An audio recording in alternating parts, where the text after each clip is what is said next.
we're Martin on. comes back. Yeah, he'll come back. Becca, let me know when we're live and I'll. We are live. Thank you. Good evening, everyone.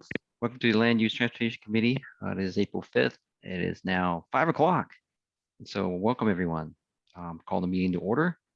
We have myself, Greg Bruce as chair, Hong Tran, a member, and Martin Moore here somewhere. He's off camera.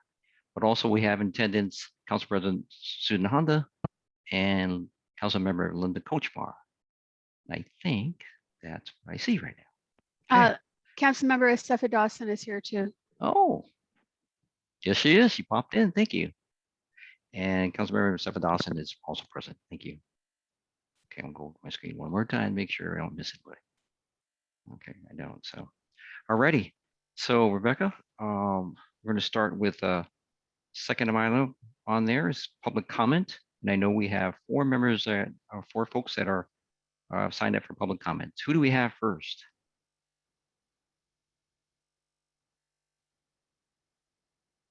Pardon me. One moment. I believe the first person is, I may not be pronouncing this right, Shanu Collins. Already. Give me a moment. I need to pop up my timer screen. Thank you.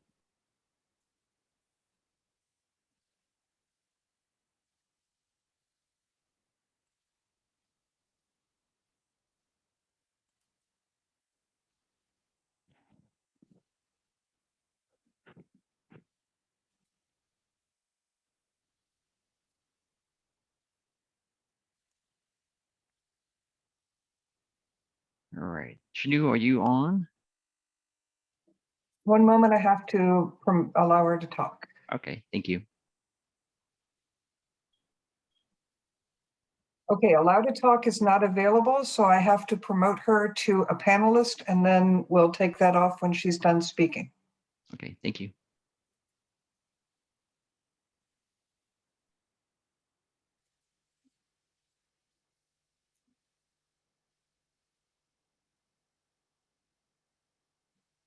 Okay, can you hear me?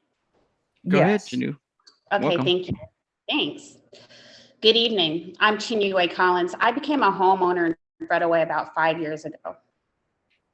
I most definitely support Fredaway Community Workforce Agreement. I support creating a living wage career opportunities for minority women and those who live in the area. I went through a pre-apprenticeship program for construction at SVI 15 years ago. It was a life-changing program that prepped me up mentally and physically for the construction industry as a laborer. I learned so much working out in the field. One thing about the laborers, the scope of work is endless. I worked out in the field for 12 years. I was offered an opportunity to become a pre-apprenticeship instructor. That was my call to give back. I was an instructor for a new pre-apprenticeship program for 3 years. I took on recently a position as an organizer with the laborers. The benefit package is amazing. Dental, medical, and a pension makes wonders for a single parent like me. I'm grateful. Women in the trade has increased tremendously within the last 14 years. There's room for growth and opportunities for minorities and women, and I'm here to share my testimony. Thank you. Thank you, Shanu. Thank you very much. Rebecca, are we going in the order sent to me? So do we have Mr. David Berry next? I am unsure. I have one person who's calling in, so I'm going to click on that and see if that works, if Thank that's you. who that is. Okay.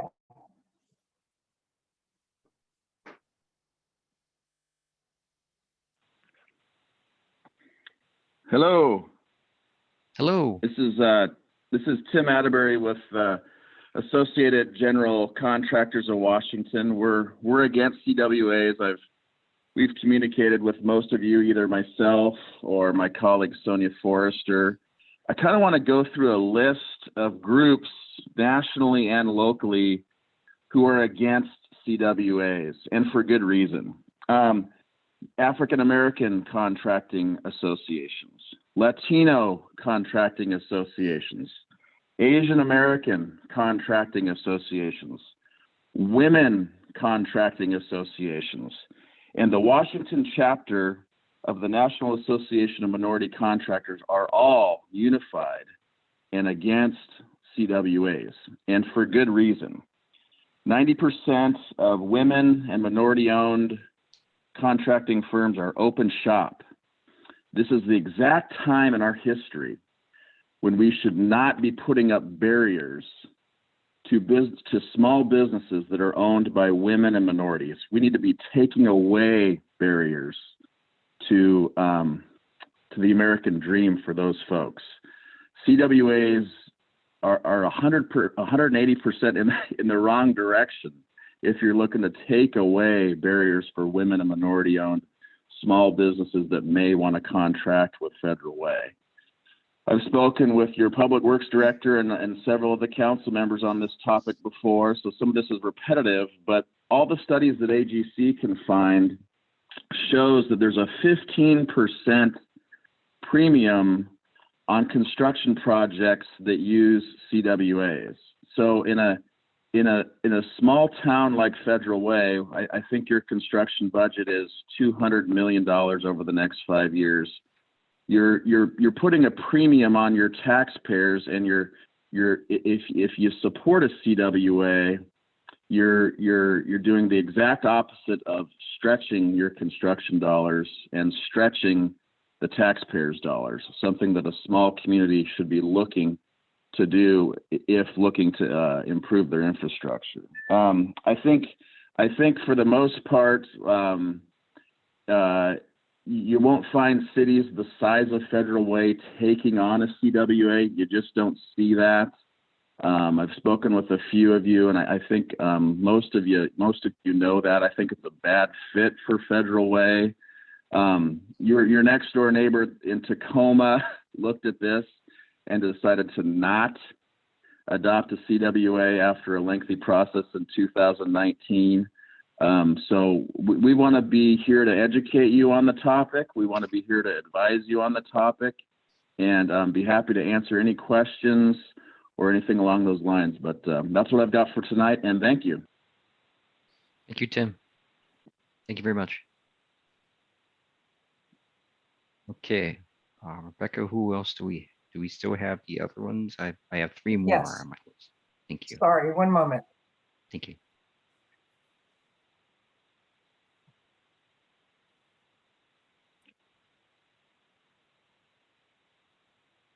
Okay, I'm going to promote Andrea Ornelas. Okay.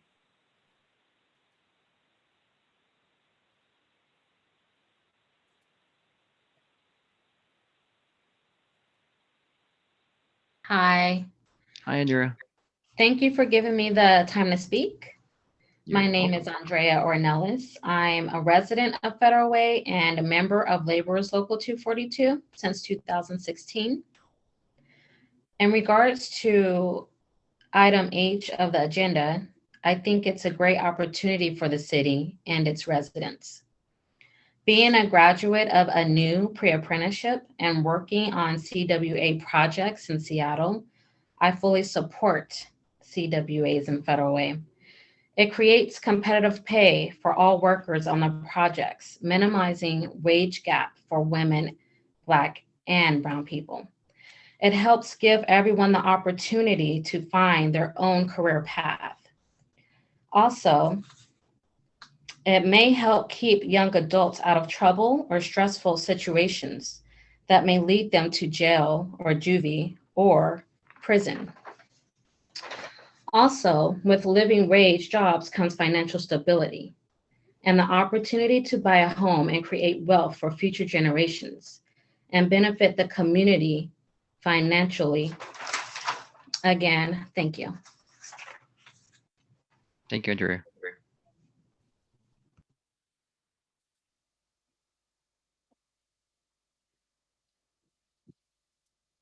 Rebecca. Okay, I have Heather Kurtenbach. And it looks like we have people who did not give me a sign-up sheet. Do you want me to allow them to speak? How many do we have? Two more. Go ahead. Okay.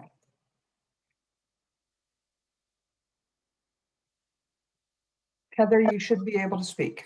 Thank you. Hi, everybody. For the record, my name is Heather Kurtenbach. I'm a business agent and the political director for Ironworkers Local 86.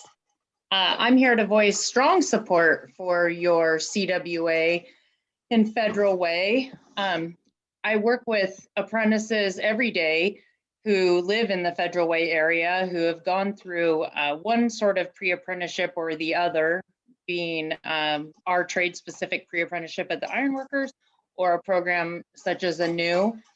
I also work with transitioning folks coming out of the penitentiaries and the correction system. So I see firsthand how these living wage jobs benefit people. I just really would like you to consider, giving this a shot, and know that when folks get on these projects and they're paid a living wage and they're able to provide for their families, it's a life-changing experience. And especially now with so many people unemployed coming out of the pandemic, I feel like it's more important than ever to give these folks good living wage jobs that live in your community. Thank you. Thank you, Heather. We had one more that We wasn't have- on there. Yep, we have Pedro Espinoza. One moment. Okay, thank you. Yes, thank you. I appreciate you guys, taking the time to listen to my comment. But my name is Pedro Espinoza. I am a representative of the Carpenters Union. I work in the political department. As of right now, we have close to 55 apprentices that live in the Federal Way area. That to them is a doorway to a career.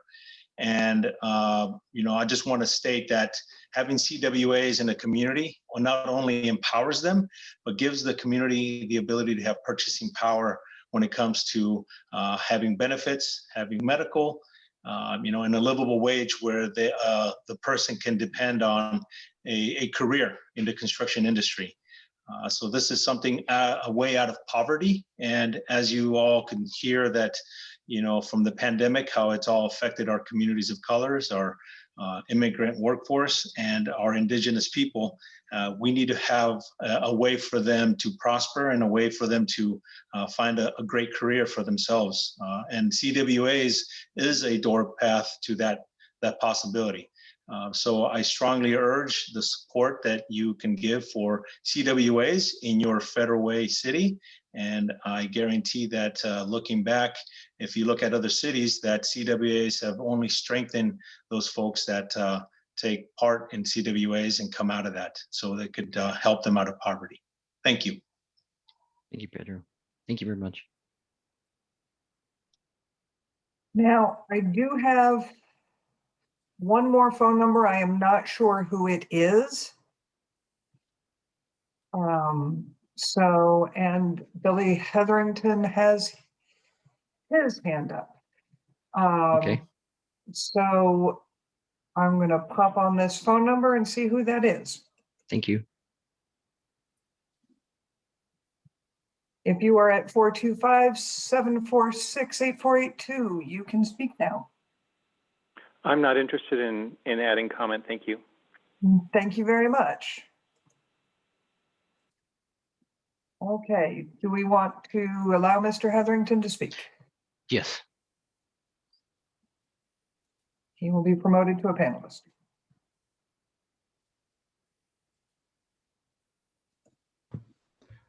Just want to turn my camera off. I don't know if my video will stay in, but good evening, council members. My name is Billy Hetherington. I'm a proud member of Labor's Local Union 242 and spent most of my life here as a King County resident.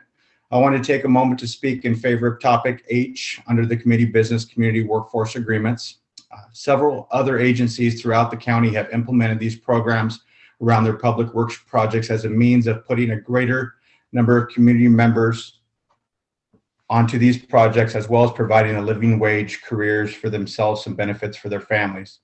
These programs build upon the great work several members of this council have accomplished in applying apprenticeship utilization to Federal Way's public works projects already.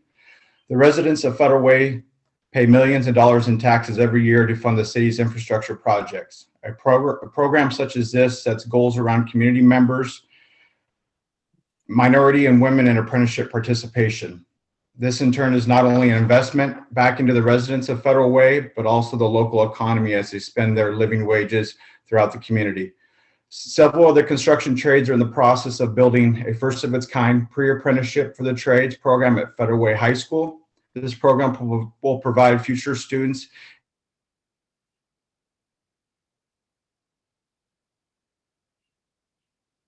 Did we lose him?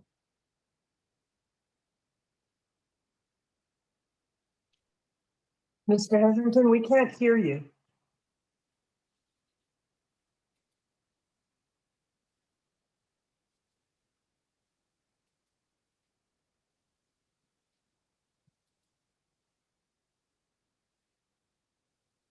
Not sure.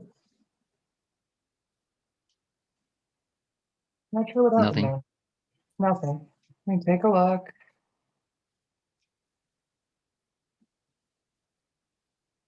Did I lose you? Yeah, You- oh, you there did. you are. Sorry, my internet cuts out, but just wanted to speak in favor.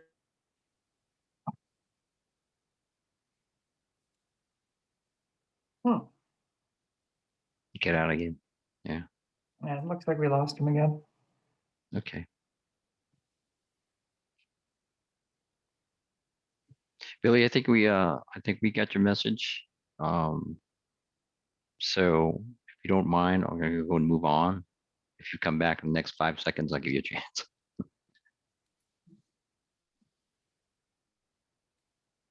Okay. Okay, Rebecca. Mr. Chair, Yes. yes, maybe if he's able to come back, maybe before we start that item on agenda, he can finish out his comments, would be my suggestion. Okay. What, I was thinking about that, but I want to see what if he came back, but so. I'm actually, sorry, council member, I'm here. I just didn't know where I left off at. Okay. I think you're saying you You're- strongly support. Yeah, right. Just wanted to get the point across that Labor's Local 242 and myself are in support of a community workforce agreement in Federal Way, and wanted to thank the council members for their prior passment of apprenticeship utilization and build on it with a program like this. So thank you.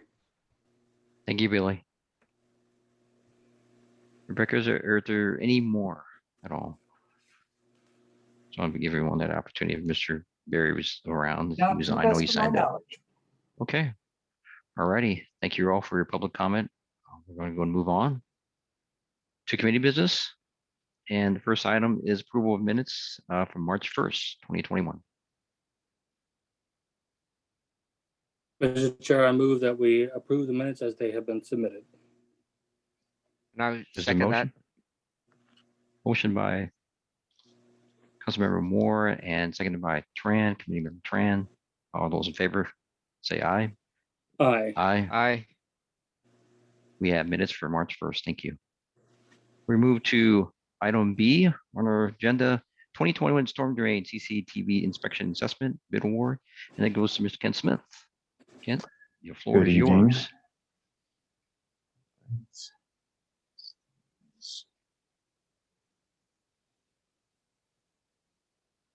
All right. Good evening, committee members, council members. I'm here for the 2021 Storm Drain CCTV Inspection and Assessment Bid Award. Policy. Should the City Council award the 2021 Storm Drain CCTV Inspection and Assessment Project the lowest responsible bidder? There were 5 bids that were opened on March 19th, 2021, and the lowest was for Ames Companies with a total bid on 4 schedules for $401,387.04. There's a project map of the area for 2021 storm drain CCTV. You can see the bottom right shows the schedules A through D. Just a quick overview of the budget. We were able to award schedules A, C, and D with contingencies and construction management and inspection for a total of $324,696. Our total project funding around $328,864. So our options, option one, award the 2021 Storm Drain CCTV Inspection and Assessment Project to Ames Companies, the lowest responsible bidder, in the amount of $281,122.24, and approve a 5% contingency of $11,055.76 for a total of $292,178, and authorize the mayor to execute the contract. Option two, reject the bids and direct staff to rebid the project and return to committee for further action. The mayor recommends forwarding option one to April 20th, 2021 City Council consent agenda for approval. Any questions? Alrighty. Thank you, Ken. Any committee members have any questions? Seeing none, Council President Honda. Thank you. Is it possible to see the map again? Sure. So Schedule B will not be done this year, is that correct? Correct. We didn't quite have the budget to incorporate it all, but the plan would be eventually to do that portion. Did the north half that is not covered in colored shading in 2018. So it's just trying to finish up what we have left. Is this normal to not be able to do all of the schedules?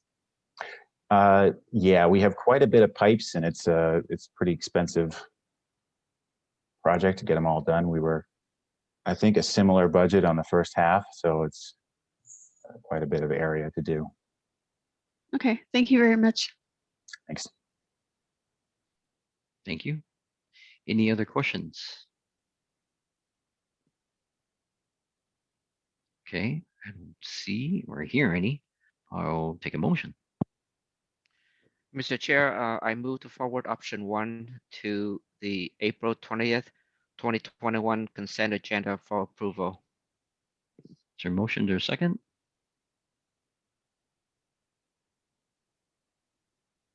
I'll second it. Any other discussion on the motion? Councilmember Moore, are you on? Okay. I think he's on there.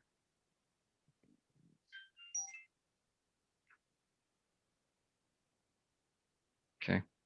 Well, there's a motion by Committee Member Tran, seconded by myself. Hopefully, Martin, you're on there. All those in favor say aye. Aye. Aye. Aye. Thank you. Motion passes 3-0. Item C on our agenda, the WashDOT Operation Maintenance Agreement for Adaptive Traffic Control System, as Mr. Perez. Rick, you have the floor.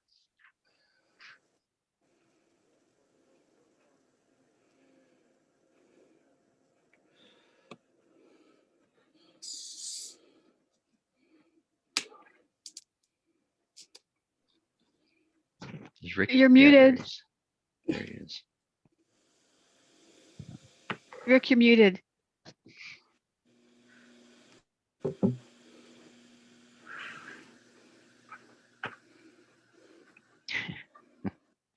Technology. There we go. Is that better? There you go. Ah, finally. All right. Well, good evening, Chair and council members, Deputy Mayor. So I'm here to talk about our WashDOT Operations and Maintenance Agreement for the Adaptive Traffic Control System. The policy question is, should City Council approve the proposed interagency agreement with WashDOT as part of the Adaptive Traffic Control System project? So the project itself has been funded by 3 different grants for 3 different phases. First one was $800,000 grant of congestion management air quality grant from Puget Sound Regional Council. Phase 2 was $900,000 grant, safety grant from Washington State DOT. And phase 3 was another congestion management air quality grant for another $800,000, which we are matching with $875,000 in real estate excise tax and impact fees. The ongoing annual operating cost for this agreement is estimated at $20,000, which is already included in the traffic maintenance operating budget. So those phases, phase one consists of pretty much the 320th corridor in the city center area. Phase two is 99 South Corridor. And then phase three Hey, Rick, is, before you go any further, is there a presentation you have up? yeah, that's not coming up. No. Oh dear. You started going over figures. I said, okay, there's no presentation. Uh-oh. Yeah, come on back. So let's see. Go ahead and end the meeting with, or close out of the PowerPoint Okay. and show. Go back to Zoom. Yep. And go share screen. Oh, I thought I did that. And then you can do your WS dot right there. Okay. Yep, share. All right. And then you're going to do beginning on the top left. There you go. All right. Top left. Thank you. Okay. So yeah. So would you like me to start over? Or? Yes, just please, if you could. Okay, sure. So policy question is, should the council approve the proposed interagency agreement with WashDOT as part of the adaptive system project? Financial impacts, we have 3 different phases funded with 3 different grants. 800,000 twice in congestion management air quality grants from Puget Sound Regional Council, and $900,000 with a highway safety improvement program grant through Washington State DOT. And the city's match is $875,000 in real estate excise tax and impact fees. So the annual operating cost for this agreement is estimated at $20,000 a year and is already included in the traffic maintenance operating budget. Oh, Start the slideshow. yeah, I should do that, huh? Yep. All right. There we go. So here's the 3 phases. Phase 1 is the 320th corridor and city center area. Phase 2 is everything south of that, east of First Avenue. And phase 3 is to the north, east of First Avenue, along 99 and Military Road primarily. So a couple of the signals in this system are not ours. We have 3 county signals here, 31st along Military Road, 31st, 320th, and Peasley Canyon at 321st. And then 5 that are owned by the state. 2 at the ramp junctions on 320th, 1 at the Ram junction on Highway 18, and the flyover ramp junction on Enchanted Parkway, and then Enchanted Parkway and Milton Road. So the subject of this agreement is the 5 WashDOT traffic signals.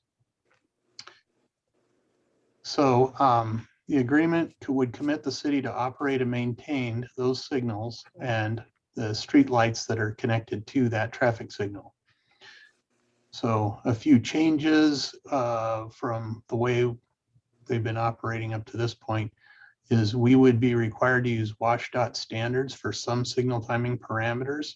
They are not significantly different from WashDOT, and I don't think anybody but a traffic engineer would notice them. The idea here is also to minimize the off-ramp backing up onto the freeway main line, which we attempt to do anyway, but using the system to help manage that better. Also, minimizing the backup from the ramp meters onto city streets, which this only applies at 320th. And but they're concerned about that, and it also affects us adversely too. So, and then finally, provide maintenance checks every 2 months instead of every 3 months, which is our current practice. Now, those maintenance checks that they do every 2 months is not as much work as what we do already at every 3 months. So the cost impact of that is a little bit blunted, but they were adamant that they insist on that. So And finally, we would coordinate all work activities at those intersections in quarterly meetings and as needed. So the agreement renews every year automatically until it's either one of us decides to drop it. So with that, the options considered are to approve the proposed agreement. Option 2 is do not approve the proposed agreement and provide direction to staff. Mayor's recommendation is option 1. And with that, I'm happy to answer any questions. Thank you, Rick. Just a question on the maintenance. You said that they're requesting that the city do the maintenance more often. I want to make sure I got that straight. Yes, so preventative maintenance checks are standard operating procedure. But what is covered by each agency in a preventative maintenance check may vary. And so as a result, they have theirs more frequently because they don't check quite as much stuff. So we offered the, shared checklist of saying, okay, this is what you guys require. This is what we require. You can see it's more robust, and ultimately, it's probably not going to be a huge swing in the cost, but they were unwilling to change that. We've talked to the King County crews who do the maintenance, and they say, yeah, we can do that. So it's not a resource issue per se. It's just we have to do something different at 5 intersections. That's about it. Got it. Okay. Thank you. Committee member Martin Moore, you have a question. Yeah, thank you so much, Chair Bruce. I appreciate it. Rick, thank you for your work on this for, I believe this has been in the works for several years now. Yeah. Right. And I am, I feel like each step we're getting very, very close to what I think is going to be really good for the citizens of Federal Way. I was kind of curious in looking at one of the pages on the committee pamphlet. Let's see if I can look at that, find out what the page number it is. And it's actually the diagram of phase 1, 2, and 3. Yeah. And I'm kind of curious how we came up to the decision of phase 1, 2, and 3. I'm sure there was some sort of formula and data points we were looking at, but I was just kind of curious if you could share that with us, because I'm kind of surprised that I'm not seeing 320th on there. Oh, 320th is highway and yeah, 320th is in phase 1. Oh, there's phase 1. Okay. All the way from 8th Avenue South out to Peasley Canyon Road and 321st. Okay. So, and to more fully answer your question, we look at a variety of parameters, but primarily it's about signal spacing. And so the closer the intersections are to each other and the higher volumes they process, makes it a higher priority for coordination. And so our primary aim on phase 1 was to get 320th. Okay. The particular way we sold that at Puget Sound Regional Council is to include all the city center. Okay. That's why that came out. Of course, the second busiest area is the 348th corridor. Yeah. Yep. And so was the genesis of phase 2. And then what intersections made sense to coordinate in that system. And then phase 3 was our next highest priority, primarily 99 North. We also wanted to make sure to capture the 304th Military Road. Couplet there. Rick, So, thank you for that. I appreciate it. I guess I'm color blind because in my mind, I was looking green and I was thinking phase 1. But yeah, I appreciate you clarifying that 320th is definitely phase 1, which is perfect. So is there a timeline with all this? I mean, I'm not asking for details, but just kind of generally, what are we looking at with phase 1 and 2, at least those 2 phases? And then I'll just give you my final question because it's an easy question, and this is pretty incredible.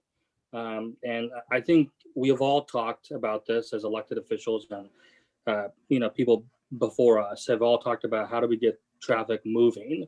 So I think this is really substantial work that we're doing. And so is there any plan to help kind of bring awareness of this project in a more public roles? So just want to see if that was kind of thought out, because I think this is, again, this is substantial work that needs to be showcased, because this is people's taxpayers that are being utilized in a really, really great way. So, yeah, thank you, Rick. Yeah. So, we hadn't thought a lot about promotion of the project, but that's certainly something that we could do through press releases. And in particular, I would want to mention in that press release that adaptive systems, the way they function is to continually pick up data from all the signals in the system, and then in real time calculate the optimum signal timing, and then send that out to all the signal controllers to keep things as well coordinated as possible. So there's a lot of calibration associated with that operation. So I want to make sure to not oversell this. Yes, this is, one of the best systems out there, and I'm really excited about getting this done. But there will be a period of time when we're still learning it, right? Mm-hmm. And there will be certain things where it's like, okay, normally we would try X. Oh, that's not working so well, so we need to tweak it. And so that's going to be an ongoing process. So I don't want to say, yeah, once we flip the switch, everything's going to be, all wine and roses. Right. But as part of especially the congestion management air quality grants, we have to do before and after studies to show how we're improving air quality and reducing vehicle emissions. So that before and after is going to be an important part of this analysis. And that's a grant requirement. So we will be doing that. So even when the system is up and operating, we're still going to be operating the existing timing plans to collect that data for before, and then we'll go live with the timing. And as I said, we'll be tweaking it for a little while. And this is actually a fairly large system startup. We didn't intend it to be that large, but we just kept getting grant money. But basically, we're going to turn on the system with all 56 intersections. So it's going to start up pretty much all at once. Let's see, there was one other thing I wanted to mention about that. Yeah, in terms of timeline, and again, this is still rough. And, part of the issue is actually we had a lot of back and forth with WashDOT about putting this project together. It hasn't always been easy. And that has complicated how long it's taken things to get done, unfortunately. But our traffic management center is almost done. There's a few computers need to be installed and some more software, but that should be all ready to start working in it soon. And hopefully by the end of this month. And then there's still some communication issues to be worked out, and getting all the signals to talk to each other correctly. So I would say, despite any potential unforeseen issues, we should have this up and running pretty well in time for the Christmas rush. So, and hopefully sooner. As I said, I'm really anxious to get this going. I know my staff is too. So, so it's coming. And then after that, the other project that's somewhat associated with this is the variable lane use control. The same contractor that's doing the installation work out in the field is going to be doing that right after. And again, we're going to use the system in order to help collect the data for a before and after analysis of how well that works. Yeah. So, but yeah, this is a vast jump in our capabilities in terms of signal timing.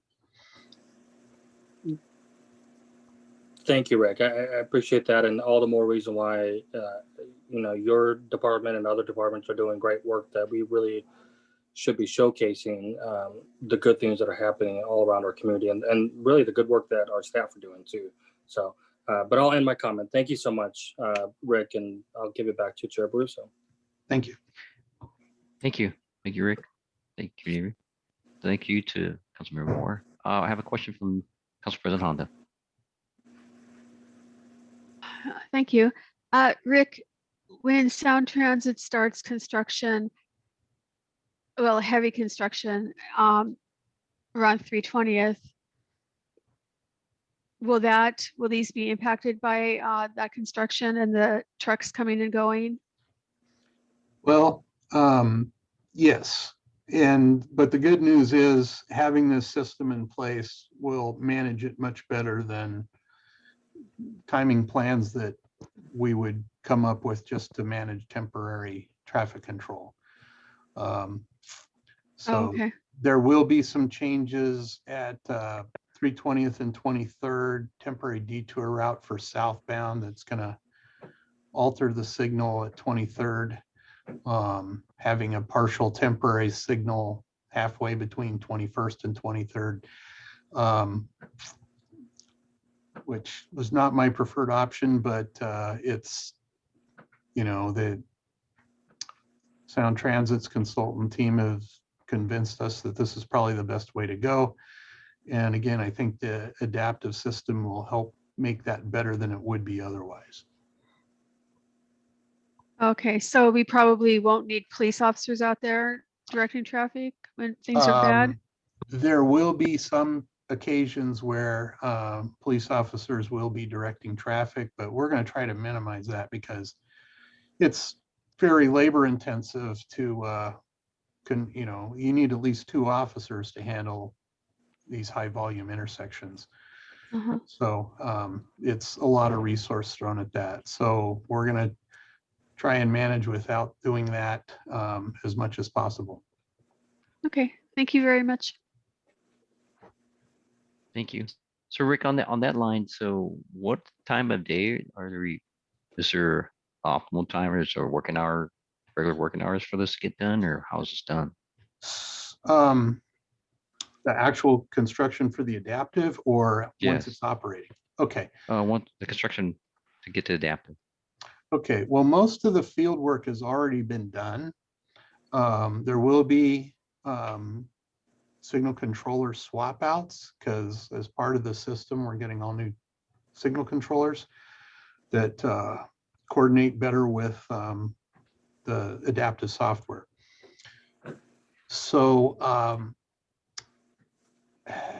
the swap outs will mostly occur on weekends and pretty much in the evening, late at night, early morning, so as to not disrupt people as much as possible, or disrupt businesses as little as possible. So most people won't even know it's different unless you're a night owl.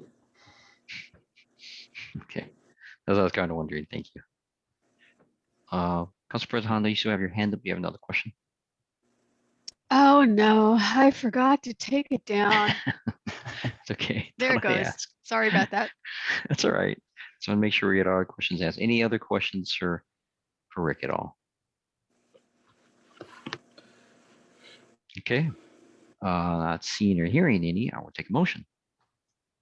Mr. Chair, I will move to forward the proposed agreement to the April 20th, 2021 consent agenda for approval. Okay, there's a motion. I'll Second. second that. Okay. Motion by Committee Member Moore, seconded by Committee Member Tran. Any other discussion on the motion? Hearing seen none, all those in favor say aye. Aye. Aye. It's unanimous, 3-0. Thank you. Thank you, Rick. Thank you. Okay, down to item D, progress update on sound transit activities with Ryan Midland. Ryan, you have the floor.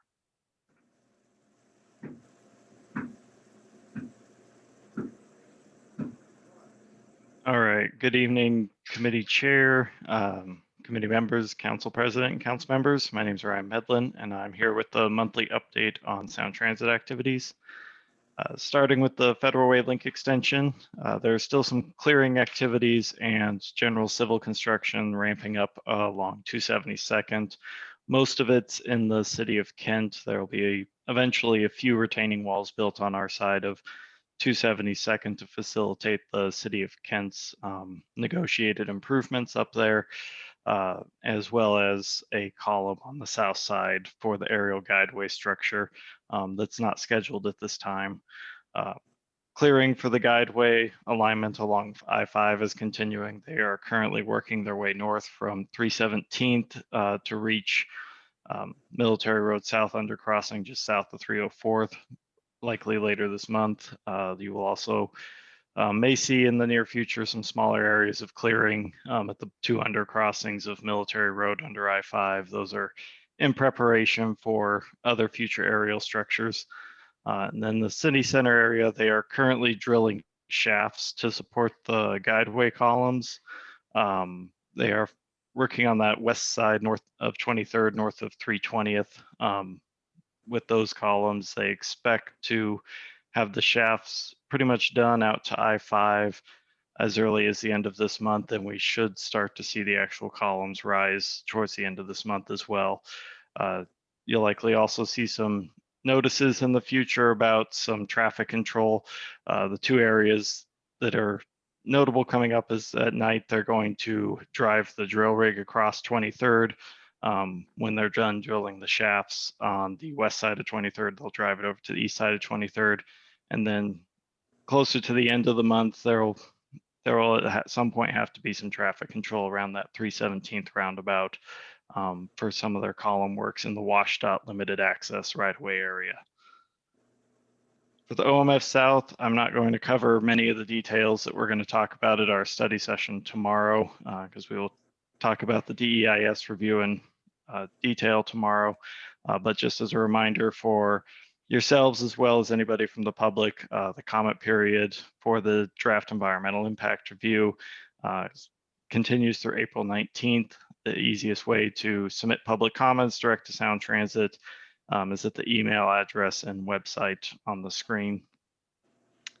And as far as Tacoma Dome, while we continue to work with them on provide technical assistance as requested, we don't have any updates at this time. So with that, I'll take any questions that you guys may have. Okay. Any questions? I see Councilor Honda, your hands up. Thank you. Ryan, at the Sound Transit meeting last week, the one in the afternoon, or it started at 11 or something, only 3 people had public comment. Do you know how many people attended that meeting? I don't have attendance numbers. I was there, but I was just a attendee like everybody from Like the me? public. Yeah, exactly. So I didn't get to see the super secret list of attendees. I can certainly ask, but I don't have that number at this time. Okay. Yeah, I'd like to know. It's I'm very concerned with how few comments have been made at these meetings. I will find out for you. So, okay, thank you very much. I appreciate it. Yeah, because most of the meetings I sat in too, correct me if I'm wrong, Council President, but Belmore Park comes up anytime, sometimes, you know, and that's the only questions I kind of see too, where the concern comes from that corner that comes in there. But I was kind of wondering about that too, and I know that I also know a person that's going to have a place and just going to move in there, and she told me that those have been cleared out of there already. The corner that's coming through there. So I said, oh, okay, because I never get to see in there. I don't think anyone does. But she was kind of showing me where they're clearing her land and getting ready to get in there, and I asked her about that. So that's all I know about it. But it was interesting going through there too, and just kind of, like I said, in both sessions, Belmore Park came up twice, more than I think than I can think of other concerns really that came out possibly, but Yeah, I have one more question, if that's okay. go ahead. So we've had these 2 community meetings here in Federal Way. Are they having community meetings in Kent too, or were Kent residents supposed to be attending the same ones that we attended? Are you referring to the 2 meetings they had by Zoom? Yes. So those were for anybody. So those would have been for the cities of Kent or Federal Way. So that's all of the community meetings that they're going to have. They're doing separate briefings kind of on an as requested basis. Like I think Belmore Park, they're actually doing tonight, and might even be right now that they're about to start. So they do some briefing meetings as requested. They did I know they attended the Planning Commission on the 17th, largely due to the request.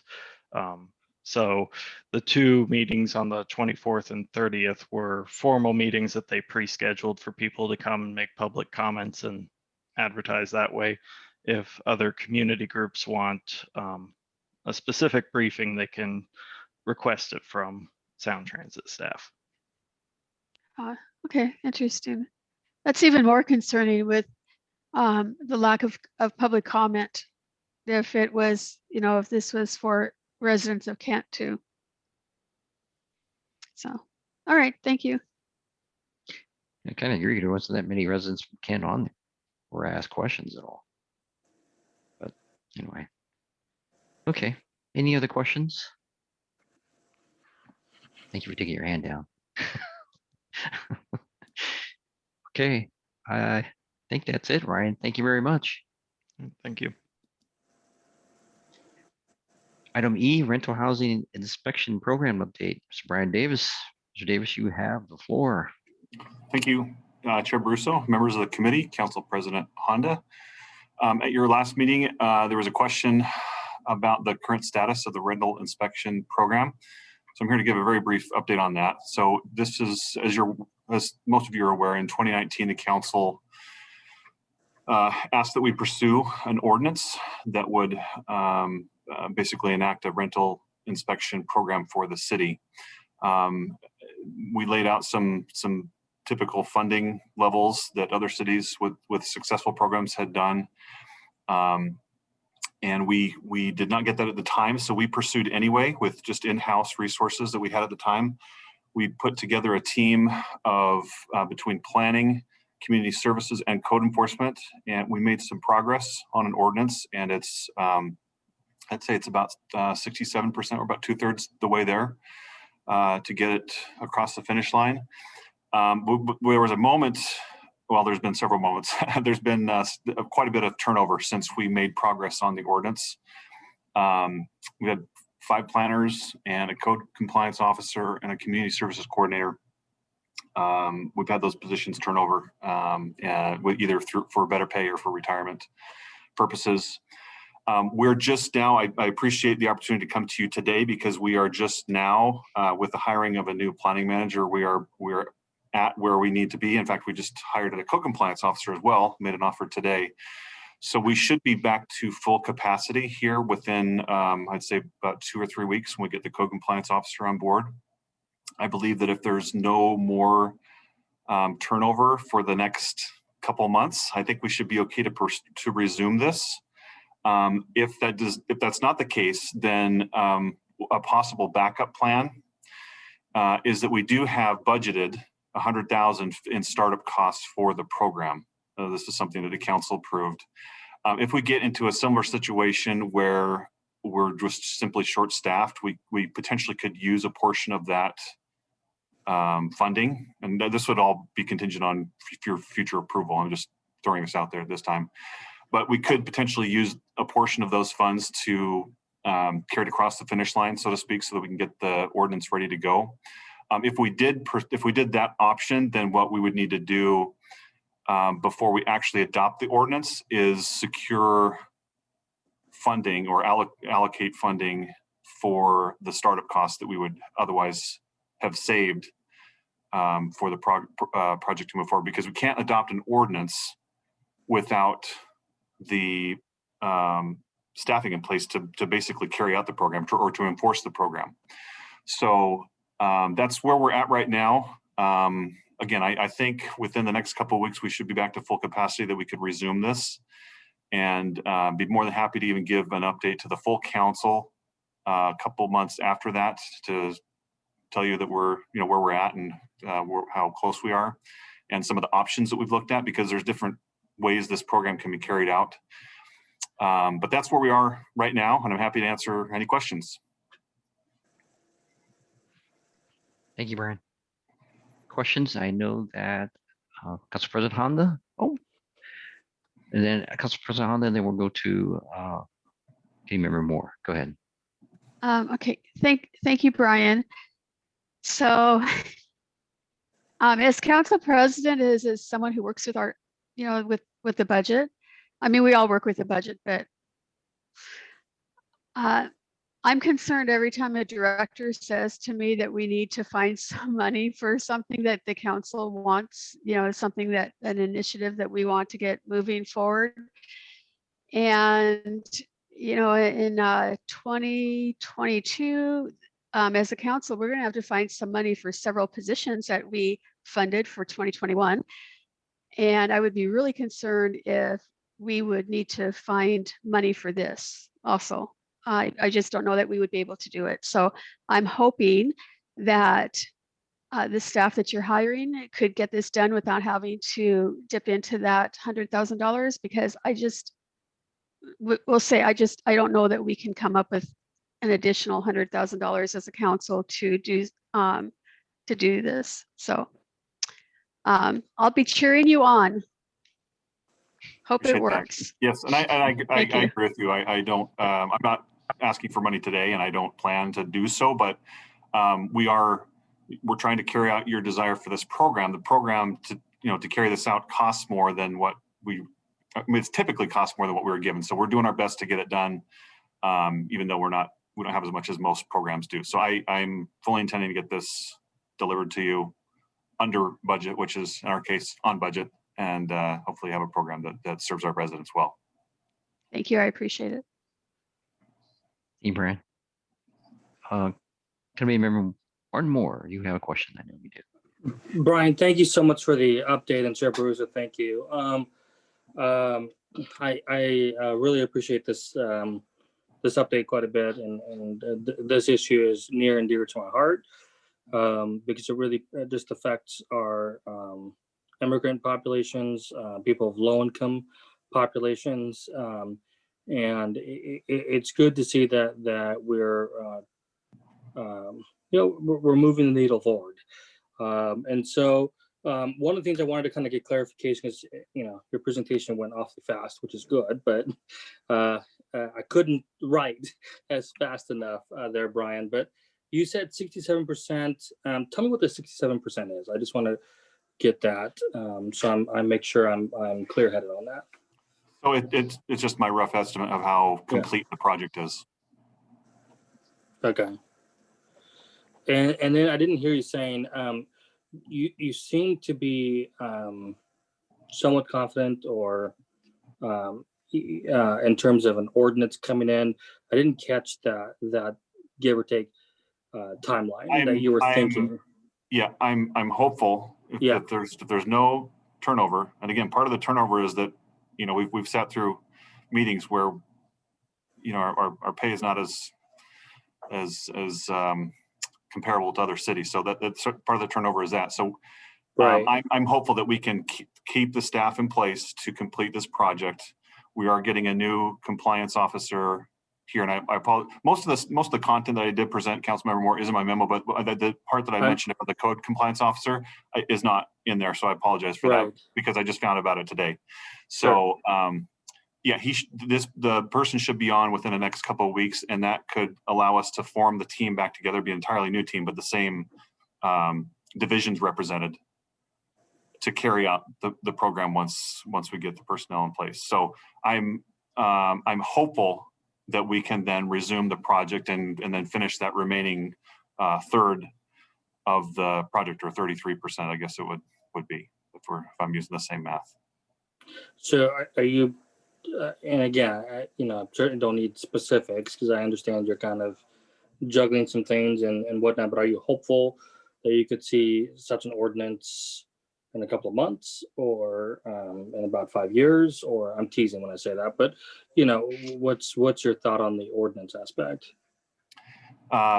Yeah, it's a great question. I want to form the team because it's going to be entirely new players that have not worked on the project before. So there is going to be a bit of a learning curve just for them to be updated with the issue and what the work has been done so far.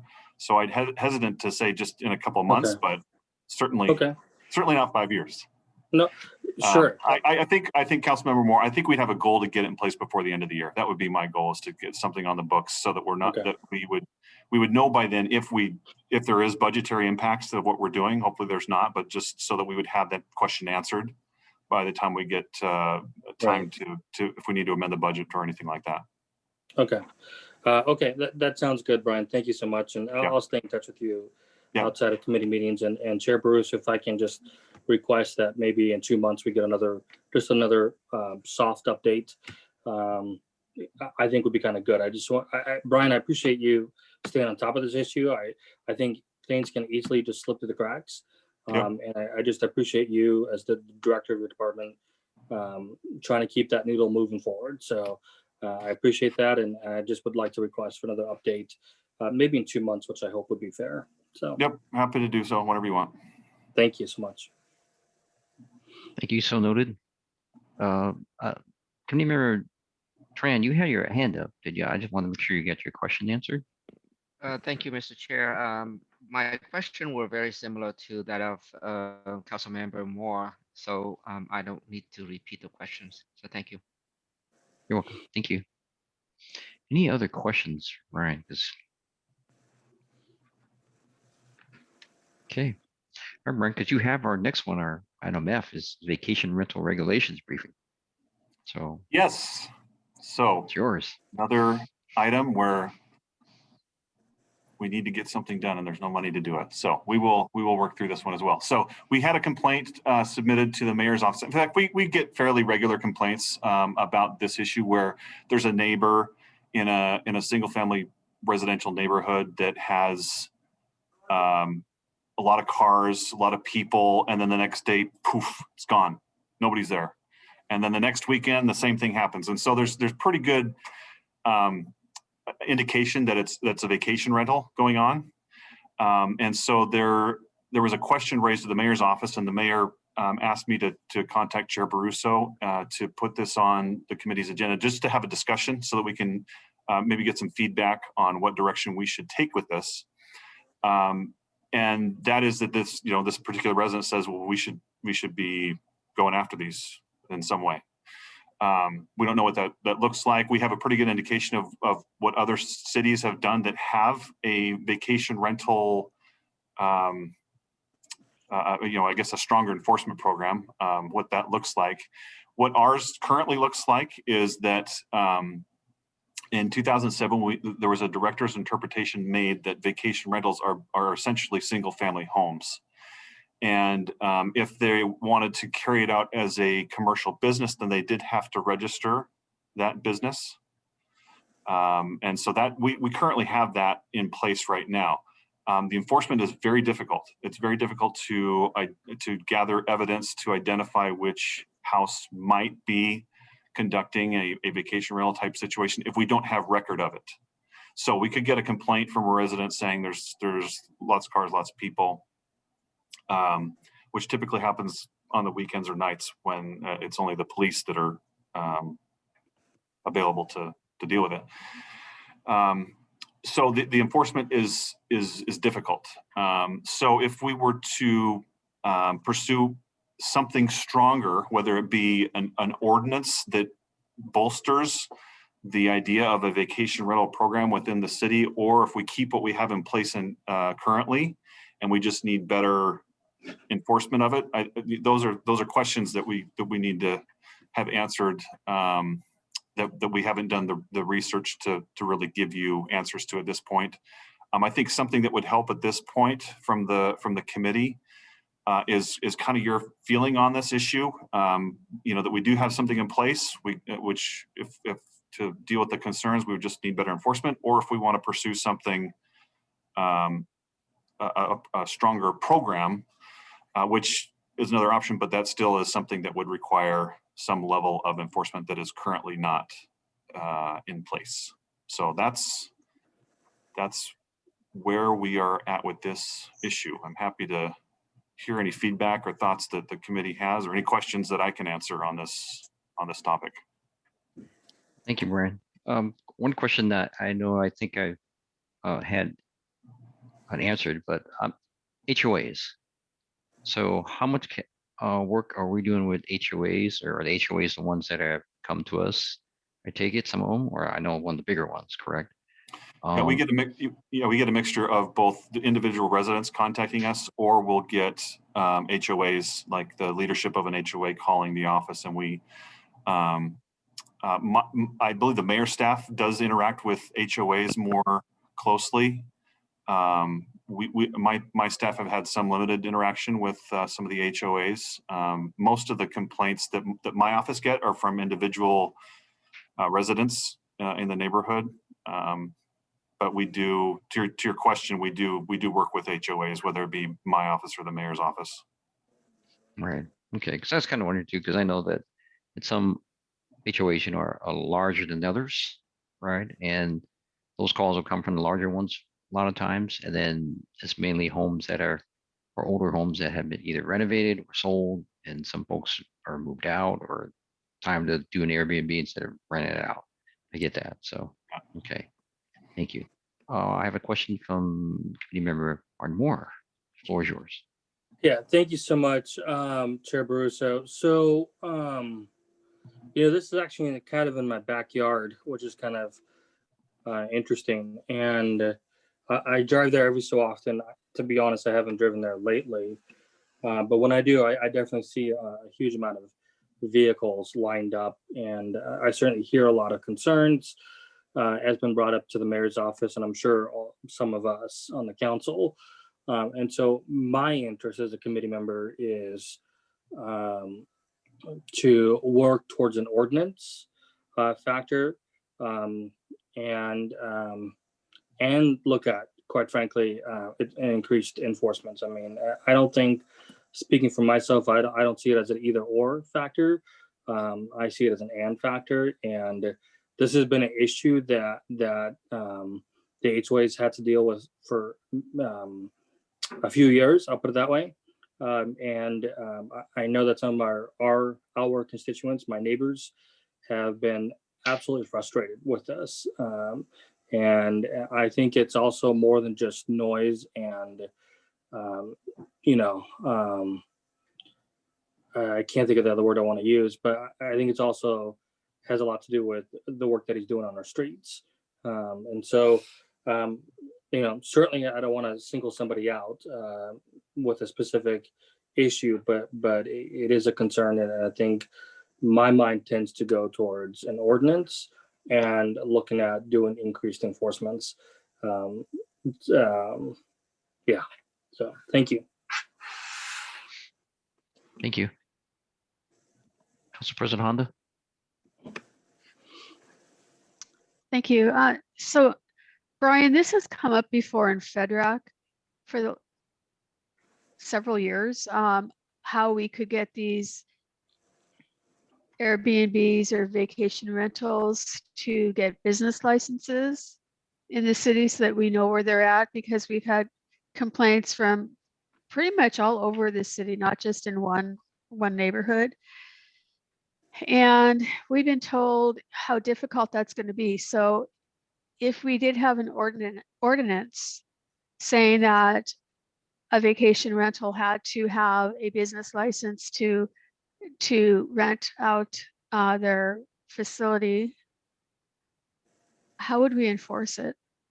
I don't want to have an ordinance on board and not enforce it, or selectively enforce it if the neighbors complain. I mean, it needs to be enforced citywide.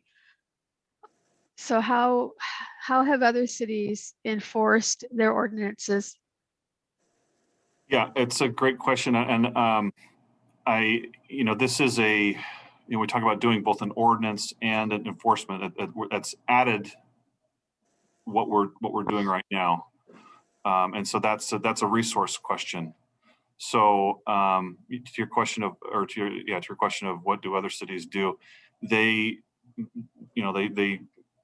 will identify a need or a goal or put it into their work plan for the year that then coincides with the budget that they have put together, and then they're able to work through it that way. I think what we have right now is that we've kind of had this issue floating out there for a while, but now we're talking about it at a committee level and also in the other committee, as you pointed out. So again, the answer to your question, and it's one that I would recommend as well. I mean, I haven't talked to the mayor about this, but if there is a desire to pursue this, I would work that into some sort of work plan or budget that can be considered as part of many other things that are desired or prioritized with other things that the council wants. And we'd be happy to carry that out. At this point, I don't have the I don't think the chief has the staffing to add police officers because that's essentially what it would be. It would be after hours and on weekends where this would be enforced. So we would have to look at increasing some levels of police activity to enforce this, as well as going through the ordinance. I don't think this ordinance would be as difficult as the previous agenda item we talked about. So as far as the work goes, it's not, hundreds of thousands of dollars to put together, but it still is, it'd be a little of time to work something through. The enforcement, though, I think would be the bigger discussion. Sure. Okay, I know it has just in the past sounded like it would be really difficult, to identify where these are in. Yeah, it doesn't. There's been some work done by I believe our city attorney's office. Go ahead. And the economic development office, and they concluded that the registration would not really support the enforcement of the program. So we would have to come up with some additional resources to enforce it. It wouldn't be a self-funding program. Again, like the last one is, once it gets up and running, it would be self-funding, whereas this one would not reach that level. So there would be some dedication of additional resources for this particular one to be carried out on a regular basis. Okay, thank you. So Brandon, So how is it enforced? If it would be enforced today, how is it done? So that we would need to make contact with the owner and provide them with evidence of an incident where there was what was perceived to be some sort of vacation activity where there's lots of cars, lots of people, lots of noise, and then indicate to them that they have a vacation rental going on, and somehow provide that to them, and then compel them to come in and register that as a business. Once they do that, and they observe every other residential, regular residential rule like noise hours and parking is not really something that we regulate on streets, but really the noise level is down, then they're considered a residence at that point. So there is no enforcement if there's a bunch of people in a house, as long as they're being quiet. So enforcement of we just haven't had that much teeth on the books, I guess. But once the teeth are there, then that's, it takes a while to build a case that this is actually a vacation rental that we're dealing with. Right. So on that aspect, real quick. So the enforcement goes to the folks that are in the house, or it goes to the owner? I'm sorry, can you say that one more time, please? Would that enforcement go to the folks who are in the house at the time renting, or you're going back to the owner? Yeah, so we would, it would probably, it depends on how bad the noise is. If it's really bad noise, it would probably be immediate to the people in the house, which would be carried out by, typically, again, the after hours would be police. The regular hours, the code enforcement staff would contact the owner to to deal with that and to get it all straightened out so that the incidents like that don't happen again. Okay, thank you. And I see Bill Medino, your hand is up. You're on here. To answer your, can you hear me? Am I on? Yes, go ahead. Well, sorry, I'm on the one of the start meetings at the same time about the federal issue. So what was happening as the mayor's office communicates with HOAs is January, February, right before COVID, the Twin Lakes HOA had done some research, and then Doc and I on Brian's staff put together what you see on page 2 as something for discussion. And so the mayor very much would like some sort of discussion, be it a study session, and there's all sorts of options. We just got a note from one of our HOA people. Seattle apparently actually charges for what's going on, which helps defray the cost.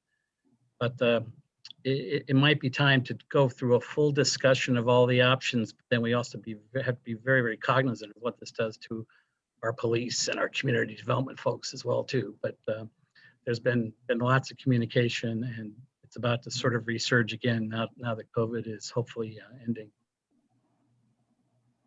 Okay, thanks, Bill. So Bill and Brian, are you looking for a study session go forward? What, the next council meeting or in May's meeting? Sometime in May, or you want to get this time done sooner? You're talking about a study session or? Mm-hmm. Oh, sure. Chair Brusso. Go ahead. Thank you. Bill, thank you for sharing the facts and what you've been doing and experiencing as well. Are we looking for a committee study session, or are we looking at a full council? That's my first question. I mean, regardless, my opinion is we need to keep moving forward on this, because this has been an issue. And I think if I understood Brian correct, and that's, we need teeth on the books to be able to point to something. And if something's not on there, then we're going to just keep seeing the same thing over and over and over without any sort of ordinance on the books.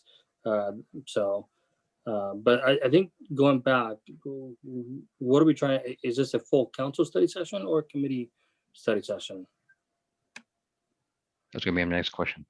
We're recommending a full council, but then what's good about that is that also means the full gamut of what we need to do resource-wise for community development, and the police will be present in front of all council members. Yeah, as well as the need from the neighbors. Yeah, I mean, I'm fully supportive of that.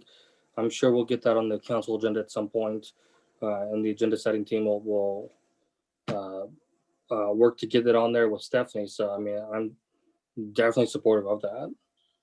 I can tell you that our special meetings are full up until June 1st, so it would have to be sometime after that.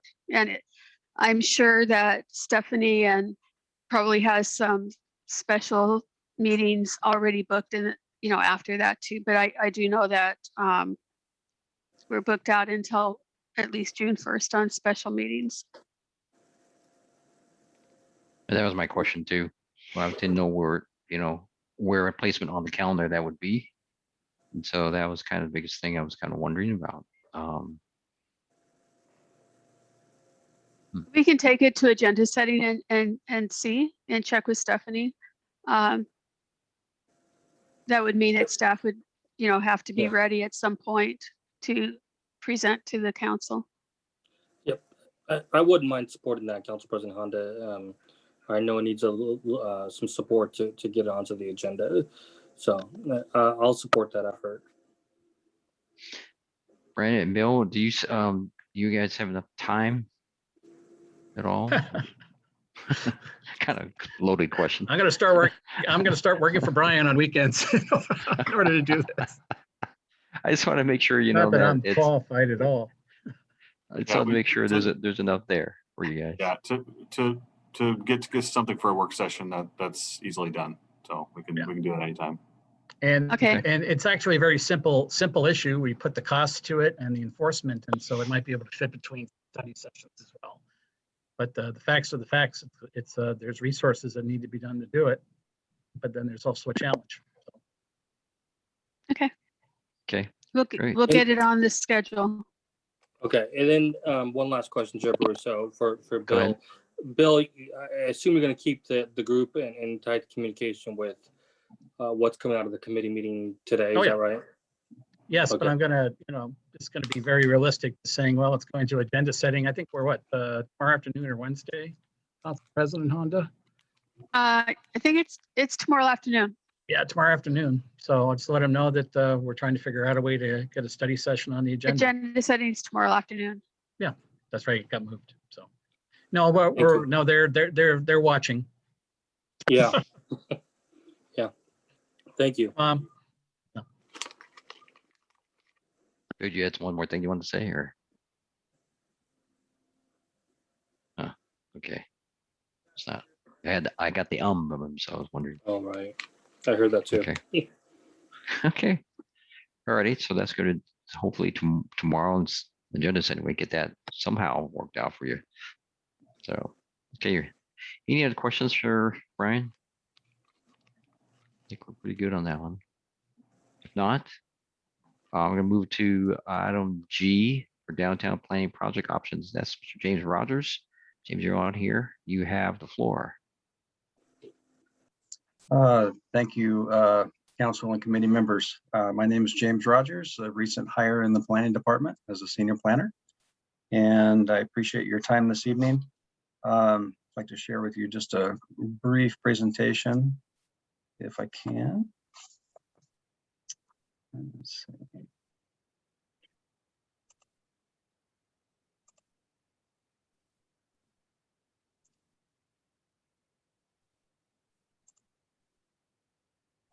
There we go.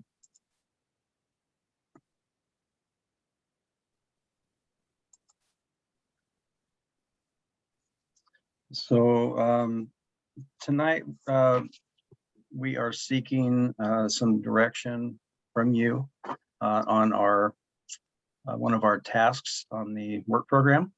That task is the Downtown Comprehensive Plan Update. It's projected to be a 2-year project and is currently funded for 1 year, $100,000. And so we are seeking some context on that. There's supposed to be a consultant retained for that project. And we're looking for a scope. What are the concerns to be addressed in this plan? What's the planning area? What's the timeline? Those kind of questions. And we know this is a bit of an open-ended question, but as part of putting together a scope and advertising for a consultant for this project, staff needs your input. Knowing ahead of time about concerns related to any areas of downtown or future land uses such as housing or retail would be helpful for focusing the consultant and staff efforts to help us make the best use of time and resources. Another item on our work program is to look at making some code amendments, including a review of height and bulk regulations, multifamily requirements, parking, design standards, view corridors in the city center area. Regulations related to transit-oriented development will also be prepared and for consideration by council. We only bring this task up because the downtown plan will likely help guide this effort as well. So it's important that we understand your needs for this downtown planning effort. So maybe if we start the discussion here, it will help us determine the geographic planning area and other factors that will help shape the scope of our work. And depending on where this discussion takes us and the geographic area in question, we may have a couple of process options we could look at later in this presentation. But the most important thing is that we get a good idea of the scope of work and that we understand your expectations for this project. So with that, we would love to hear your thoughts. Thank you, James. I think one of the, this comes up as quite, and it's come up in the past, but for the, I know that we really don't have an answer about this, but Sound Transit and the area that's being used right now, that kind of thing has come up time and time again. on housing, whether it's housing, whether it's retail on the bottom, housing on top. I think that's one of the things that has come into discussion, has been out there about, again, on versus, low income versus moderate versus that type. Where does that go in the city? How has that affected downtown core? I think, believe that I just kind of started out with that because I know that's been out there. We've been talking about this for quite a while. Thank you for coming to us and asking for it, because there is a lot out there to talk about. So I will start with Council President Honda. She has her hand up. Thank you. So welcome to the city, James. I haven't met you yet. So when you're talking about the code amendments, are you working on that now, or is that? That's something we're going to be starting on within the next month or two. We're going to begin that project. It may take us a year or so to get through that, but that's certainly pretty high on the agenda. So no matter what the staffing looks like in the department, you're going to go ahead and start working on that within the month. Is that correct? That's right. That's one of my projects, along with this downtown plan. So if we coordinate some of that, great. That's why we're asking about this downtown plan, is because we want to know what your concerns are and whether those things need to happen in context of like a sub area plan, or if it may be just, some code amendments would take care of things. We're not sure yet. So that's why we're asking. Okay. Oh, I'm glad to hear that the code amendments will be worked on before June. So I'm interested in hearing what the rest of council says. And I'm thinking that maybe this might be something that people need to maybe think about for, a week or so. So that maybe even a couple of weeks, just so that they can actually wrap their heads around it and really think about what it is. I know this is really important. This is something I've been wanting to get done for years, and I'm very excited that we're starting it now. But I also want to make sure that it's done the way that the vision of what council wants, that every council member is able to let us know what that is. And I'm thinking that this meeting is probably a good introduction to that, and maybe we could ask for council members to really think about this and perhaps send you an email, or it might be too late to come back to the May meeting. I don't know. Would it be too late to come back to the May meeting and talk about this?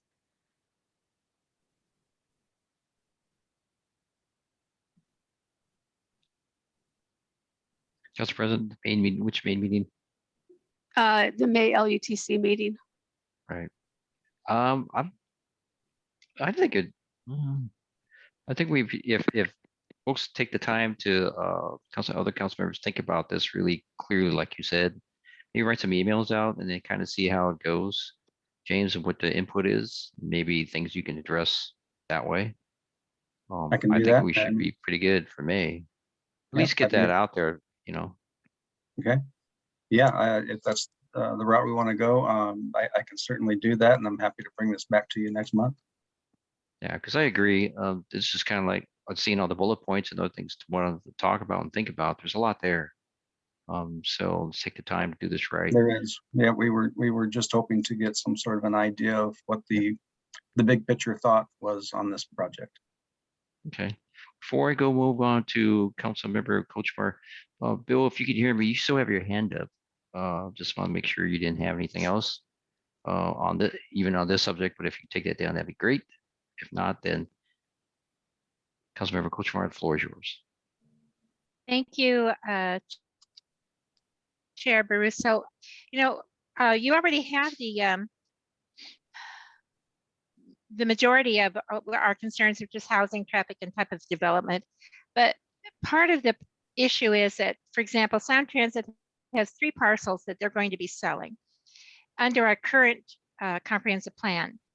The comprehensive plan, of course, is like a plan for development. And so I don't want our entire downtown personally on my behalf to be all low-income housing. When we say affordable housing, generally that's a euphemism for me to be low-income housing, which is fine. We need that we're working on a housing action plan, but we also need to have a mix of housing. And so we want to mix the low-income housing in with higher end, for example, condos. We have no condos in our downtown. I would like to see that, condos, for our first-time home buyers. Our first-time home buyers are getting priced out of the market in Federal Way. And the way our real estate folks tell us that they can get into the market is through purchase of a condominium. Secondly, I don't want to see just talking about housing and traffic. I would like to have us talk maybe in your sub area plan idea, but I want a plan for the downtown. For example, where would we have kiosks? Where would we have sitting areas with little floral plant arrangements? So we'd have a pedestrian walking areas in our downtown. Where would we have possibly in the future a pedestrian overpass to go from the light rail over to hopefully some kind of shopping where the our mall currently is. So, and then another thing, we have senior housing. We have a plethora of senior housing for low income. We don't have senior housing for people who are higher income. And so I think that would go under the condos. So I would like to see a plan, an actual plan for our downtown. So if you're going to build a building, you're also going to build an area for pedestrian walkways, pathways, little park areas, or maybe I don't want to just see cement and high rise. I want to see a plan that looks pleasing, and perhaps including small business, retail at the base of a development for light rail. That's what they've always talked about, but in my estimation, and of course I'm not an expert, it doesn't work. So you can look at Auburn for that one. I just think that we need to have a good plan for our downtown. That's what I'm hoping when we hired the new zoning person that was going to be hired on July 1st. That's what I was hoping they would do. That's my input. Thank you. Okay. So is it the expectation that this would be an update of the current city center plan, or did you have a larger area in mind? No, it's the current city center the way it is. Okay. I'm mostly just personally mostly just concerned with the 3 parcels that are going to be developed or being sold under our current comprehensive plan to new developers. And I just want to make sure that we don't end up with something like the building that was built across from Safeway. So that's my opinion. Thank you. Okay, thank you. Councilmember Sefa Dawson. Thank you so much, Chair Russo. I do understand and see what Councilmember Kochmar is saying, and I think in order to accomplish that, I would hope that we have some kind of not a study session, not a committee meeting, but go through our zoning codes at some kind of a retreat type of a setting for a couple of hours, 2 to 3 hours, just dedicated to do this work and address all the questions and all what Councilmember Kochmar said. So these on this, your thoughts, concerns to be addressed, planning area, scope of work, and timeline. I think we can use that as a guideline to look at our whole zoning for the city, because sometimes we're reactionary because zoning allows certain things, and then we respond to it afterwards with moratoriums. But I think if we have a full grasp of what our zoning looks like and what's allowed, what's not allowed, and how we move forward, I think that'd be a great way to move forward citywide, and especially in particular, maybe prioritize what areas to focus on first. But I would like to see some kind of a work meeting where we do spend time just on this. Okay. Thank you. Council President Honda, you have your hand up still. Did you have another question? Yes, I do.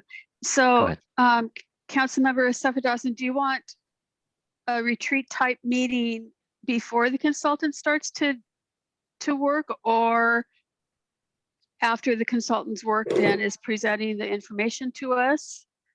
And I have two other questions after I get an answer to that one. We could probably do it with the consultant. So before or during? I mean, I don't. During, okay. Because I think then we can actually guide that. They can guide the conversation, and we can have our input, if that's possible. Okay. Yeah, thank you. And so to James, how long will, so when we go out to hire this consultant, and how long will it take to get a proposal together, to get it out, to hire the consultant, and to get the consultant working? Is that, if we come back in May, is that going to be enough time to get this person going before, around July? I would have to look into that. My concern at this point is that we don't yet have a scope of work to hire a consultant for. And so until we know what we want, it's going to be difficult to select someone to do that job. Then maybe, I'm sorry, Council President, I was saying maybe then would it be helpful if we have this prior to hiring the consultant and work with you, James, on this? Yeah, I think that might be a good idea. It sounds like if I were to send this out to all of the committee and council to get back some input and maybe summarize that, come back to you in a month with that summary, and then have this discussion a little bit further, and maybe we can dial in on that scope a little bit better. Does that sound like I'll support that. I will definitely support that, yes. Okay. Oh, that's good. So then we would get the scope of work by the LUTC May meeting, and then get the proposal written, advertised, hired, and the work started by July 1st. So Council, if I could jump in here, and I apologize, I'm in the office, but my computer timed out. So we're talking about reconvening as a committee or a full council before the next LUTC meeting? I think you're talking about getting input and then coming back at the LUTC meeting in May. That's my understanding. So individual council members would write to let James know what they would like to see in the proposal. And then at that May meeting, let's just for discussion purposes say that there's division and there's not agreement of what that scope looks like. Help me out here. So what 'cause I like the idea that the recommendation of sort of helping scope this first. And I like the idea of having the discussion before we get the consultant on board, because I don't want to bring the consultant on board and have them drive the sort of the scoping process, because I think that's something that staff can do. You don't need to pay someone else to do that. What they can help with is through, carrying out the visioning and the whatever the scope looks like at that point. So we're talking about individually council members coming back to staff with what they look like, and then we'll have a discussion at the May LUTC meeting, and then just see where it goes from there. To Council President's comment, if we can get the scope lined up at the May meeting, is there enough time then to have them on board by July? It's pretty close. So we need to put the RFP together, which typically takes a little bit of time. And then we advertise, and then there's a response time after that. So July is cutting it pretty close, but we could certainly work towards that as a goal to have them on board so we can carry this out. But that is pretty close. So I have another question then, Brian, and this is actually for all of the council members here to, sometimes we have where two council members meet with a staff person and talk about what's going on, something that's happening. Would it be helpful to have small meetings with the staff person, maybe Brian or James, to discuss this before the May meeting, before the May LUTC meeting, or is that just too much? I think we could work with whatever I'm not speaking on behalf of staff. I think we could work with whatever you'd like to do. The small groups work, or just getting your feedback individually. Just for a larger discussion at the meeting would work for staff. And I apologize for interrupting committee members from commenting after that. So both ways. So both ways? That what we're talking about? Go ahead, Brian. I'm sorry. For staff, either one's fine. Okay. So what are council members comfortable with? Yeah, Chair Brusso. That's what I'd like to see is, I'd like the smaller meetings. I'd give some time for some thought for that. So that's out there. But I can go, if you only have time to write an email, then I would give it a deadline to get that done. But also, again, I think the small meetings would be great because we've done those and they work out really great.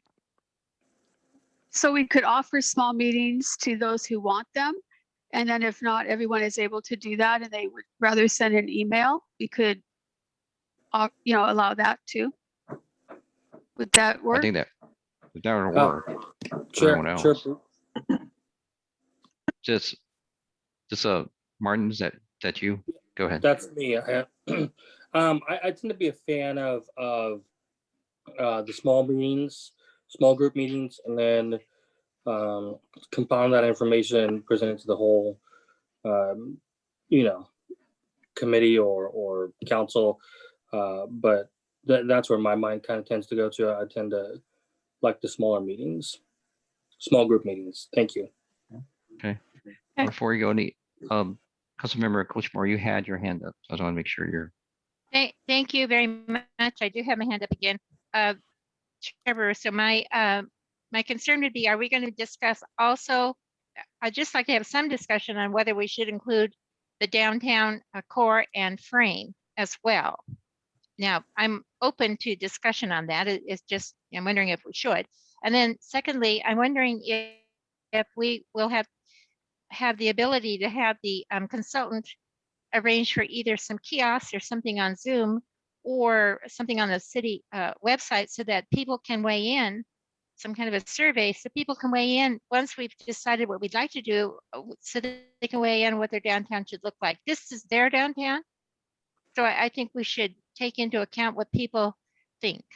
So thank you very much. Thank you. Brian, do you have any thoughts, or James, have any thoughts on that? I think that's something that we could do once we get the project rolling. I don't know if we need people commenting on the logistics of the scoping, but to Councilmember Kochmar's, what does the downtown look like? That's something that we could capture mid or early in the project. Excuse me. Okay. Sure. Well, yeah, we could certainly do a visioning exercise to get public comment on that as part of the work. But, okay. So Chair Brusso, I will have Jerry Lynn send an email out about the small meetings, and I guess I need to know what staff member we would be working with so that she could coordinate with that staff member. I believe that would be me. Okay. You, James? Yes. Thank you. All right. Community Tran, go ahead. I'm sorry. Oh, I think we have a plan moving forward. So. Okay, I know that. Committee Member Tran, you had a question. Yeah, thank you, Chair Brusso, and James. Welcome to the Thank you. city. My comments is in regards to how to provide the input to James. I prefer to have a smaller meeting, and also allow council members to email James because some of the council members may or may not have time to meet in person, or or via Zoom. So if we have that option to all of us, then I think we will receive a lot of participation from members of the council. Thank you. Agreed. Thank you. Yeah. Councilmember Siffa Dawson, you have your hand up. You have another question? Oh, you're saying no. Okay. Bill, if you can hear me, you still have your hand up. He's listening to me. Okay. I think he's on another meeting too, he I said. think he is. He is, but I'm going to get him. I'm going to have him owe me $1. So Brian and James, do you have enough to go on? Yes, and I want to thank the chair and the committee for this discussion. I know that this has been brought up several times at the council level in meetings, and so I appreciate this opportunity to get your thoughts around what you're hoping this project looks like. Because the last thing we want to do is bring someone on board, spend a bunch of money on its product that you don't like. So we appreciate this discussion. I think it's going to get us on the right path to get us a good again, something that is going to be good for the council and for the residents of Federal Way. So thank you. Yes, and Thank you. Thank you for your time tonight. I appreciate it, and I look forward to our conversations going forward. Thank you, James. And Thank you. yes, welcome. Alrighty. We're going to move on to any other questions before I move on. So to make sure I'm seeing any. Okay. Our last item, item H, discussion on community workforce agreements. EJ, you have the floor. Good evening, Chair Baruso, Council President, and members of Council. I'm going to attempt to share my screen.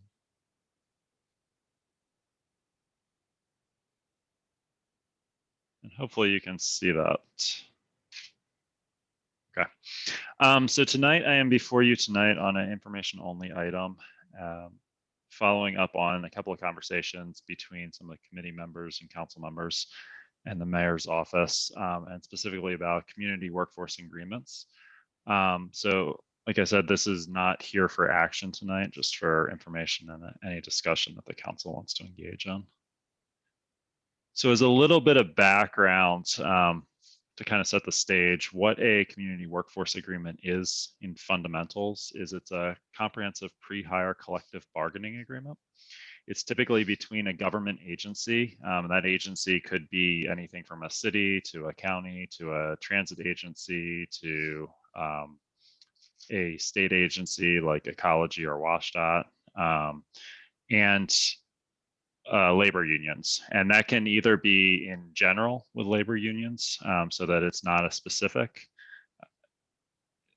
union, or it can be pre-selected unions. And that may be plural, but it would limit any interactions between the agencies that enter it. What it does, what a CWA does, is it establishes basic terms and conditions of employment, typically for capital projects by the sponsoring agency. So those typically include priority hire requirements, minimum percentages associated with those priority hires, reporting requirements. It can also include training and other either groups or requirements that the two parties agree on. So that at a high level is what a community workforce agreement entails. So some background information specific to this conversation is Public Works was asked to collect information about the pros and cons of creating and subsequently entering a community workforce agreement, which is what we're here tonight to do. So then with that direction, we reached out to other cities within King County of approximately our same size. We found out that there were no other cities our size that had a CWA. So we in turn then reached out to King County itself, as well as some other larger government agencies. And during that, we reached out to enough different cities that we did receive contacts from multiple trade groups and labor groups, some of which you heard from tonight during public comment. So before I get into the pros and cons, I want to start with a caveat that depending on the group that's viewing this list, and depending on who specifically is reviewing this, some of these pros may very well be reviewed as cons, and vice versa. Some of these cons by certain groups of users may be viewed as pros. So what I tried to do is to sort these into 3 separate groups. One is for the city, one for the community, and then one for the contractors. So the contractors, which I didn't touch on, but they're the people that ultimately contract with the city to perform capital work that are essentially enjoined to a CWA that the city has entered, and are the ones that are ultimately responsible for carrying out that work, even though they're not initially a party to it. So like I said, some of these things may be viewed as a con by certain groups, even though they're listed as pros for the main groups, and I think that'll make more sense as we go through this. So for the city, the largest pro to this is that they typically contain a no strike or a lockout clause for projects. And it specifically is to the unions that are enjoined to the agreement. So it does not guarantee that there will not be a strike on a project. It guarantees that the groups that are party to the CWA will not strike on a certain project. For the community, it creates opportunities for preferred entry workers. It does establish apprenticeship and diversity goals, typically for the program. It increases the opportunities for workers in a participating union to get training. For the contractor, so this is the contractor that has been awarded the bid from the city and is responsible for actually building a project. It provides predictable labor costs because that's something that effectively the city's negotiated for capital programs. This is one of those super sensitive, if you ask 5 different contractors, you're going to get 6 different answers. It may make large projects easier to manage as all unions are placed under one contract. And the giant caveat to that is typically a CWA supersedes any contract or union contract that's already in place. That comes into play with larger construction firms that, especially at a national level, that have gone out and they have enough work with certain unions that they negotiate what effectively is a CWA or a priority hire program with a specific union. So that gets superseded by this, and the terms may be different than the one that they negotiated, but they would be obligated to follow the cities. So one of the things that is common is that within our contract between a general contractor, the CWA either requires or provides for the city to pay provisions or bonuses for the contractor exceeding recruitment or training goals that are established by the CWA. The cons, and this is just, like I said, a very highlight list. This is not inclusive. For the city, it does reduce competition in bidding. A CWA effectively precludes open shop contractors from bidding. It does create an administrative responsibility to the city. That equates to staffing, and it does increase to a cost in projects. The amount of cost is very debatable depending on who you talk to. Some of the research that we did show that cost is low in the 5 to 10%. Other sample projects that we found, it was attributed to 30+% increases in costs. What there is no disagreement on is that the cost goes up. So for the community, and we'll cover these numbers a little bit more in detail later, it does require increased revenues. It requires increased revenues from solid waste. So that is what funds a portion of the overlay program. And that is one that, there is an option there to reduce the overlay program and maintain the same funding level. It does not, the other ones though are much less negotiable. It will require a fee increase to the surface water utility. And then the streets and parks capital programs, both will need additional funding. And then for the general fund, again, you're back to, it does have additional staffing, and there's other programmatic costs that have to be funded for this to work. For the contractor, as I mentioned, typically a CWA supersedes any labor agreement that an individual contractor has. That even for our larger projects in the city does come into play where contractors have worked with unions for union shops. They've worked with a certain union for a long period of time. Many of the contractors that reached out to us view this as a very large negative. It does inhibit the use of non-union training programs. That is another big sticking point of what training is acceptable and what is not. And that's something that would have to get worked out. And, right out of the gate, it by definition is inherently unfair to non-union contractors by precluding them from proceeding city's work. So as background for the council's information, we did pull all of the CWAs in King County, and that's the list you see in front of you. So it's King County, the city of Seattle, Seattle Public School District, Sound Transit, and WashDOT's an interesting one. So WashDOT had one. It actually lapsed, and WashDOT for a period of time said that they were not going to use these anymore. Now, recently, so the 520 floating bridge has a project specific, and it's not called a community workforce agreement. It's actually called something slightly different, but it is a project specific agreement that WashDOT went out and negotiated. And basically they're using it as a pilot project to debate whether or not they should re-enter this water.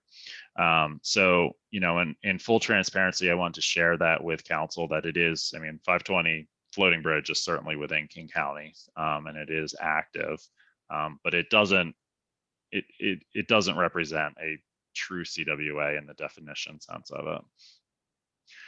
So one of the big things within a community workforce agreement is establishing a priority hire and preferred worker classification. So that's something that you heard about in a couple of the public comments tonight.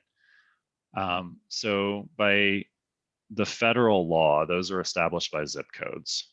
So one of the things that I do want to share with council is that Federal Way is currently included within all of the active CWAs that were on the page before you.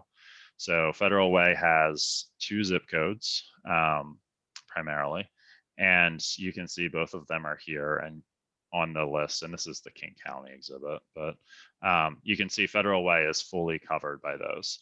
So this would be an overlay on a zone that is already covered in other CWAs. So the preliminary CWA financial implications, and like I said, there's a lot of variables to this. So a lot of this is very, very preliminary, and if this moves forward, as it works its way through the process, these numbers would get refined. But some of the key highlights to it would be, it does require 2 additional FTEs to be able to administer this. I did see an email to council suggesting that these should be put into the purchasing department. We don't have one of those. Every department handles its own purchasing.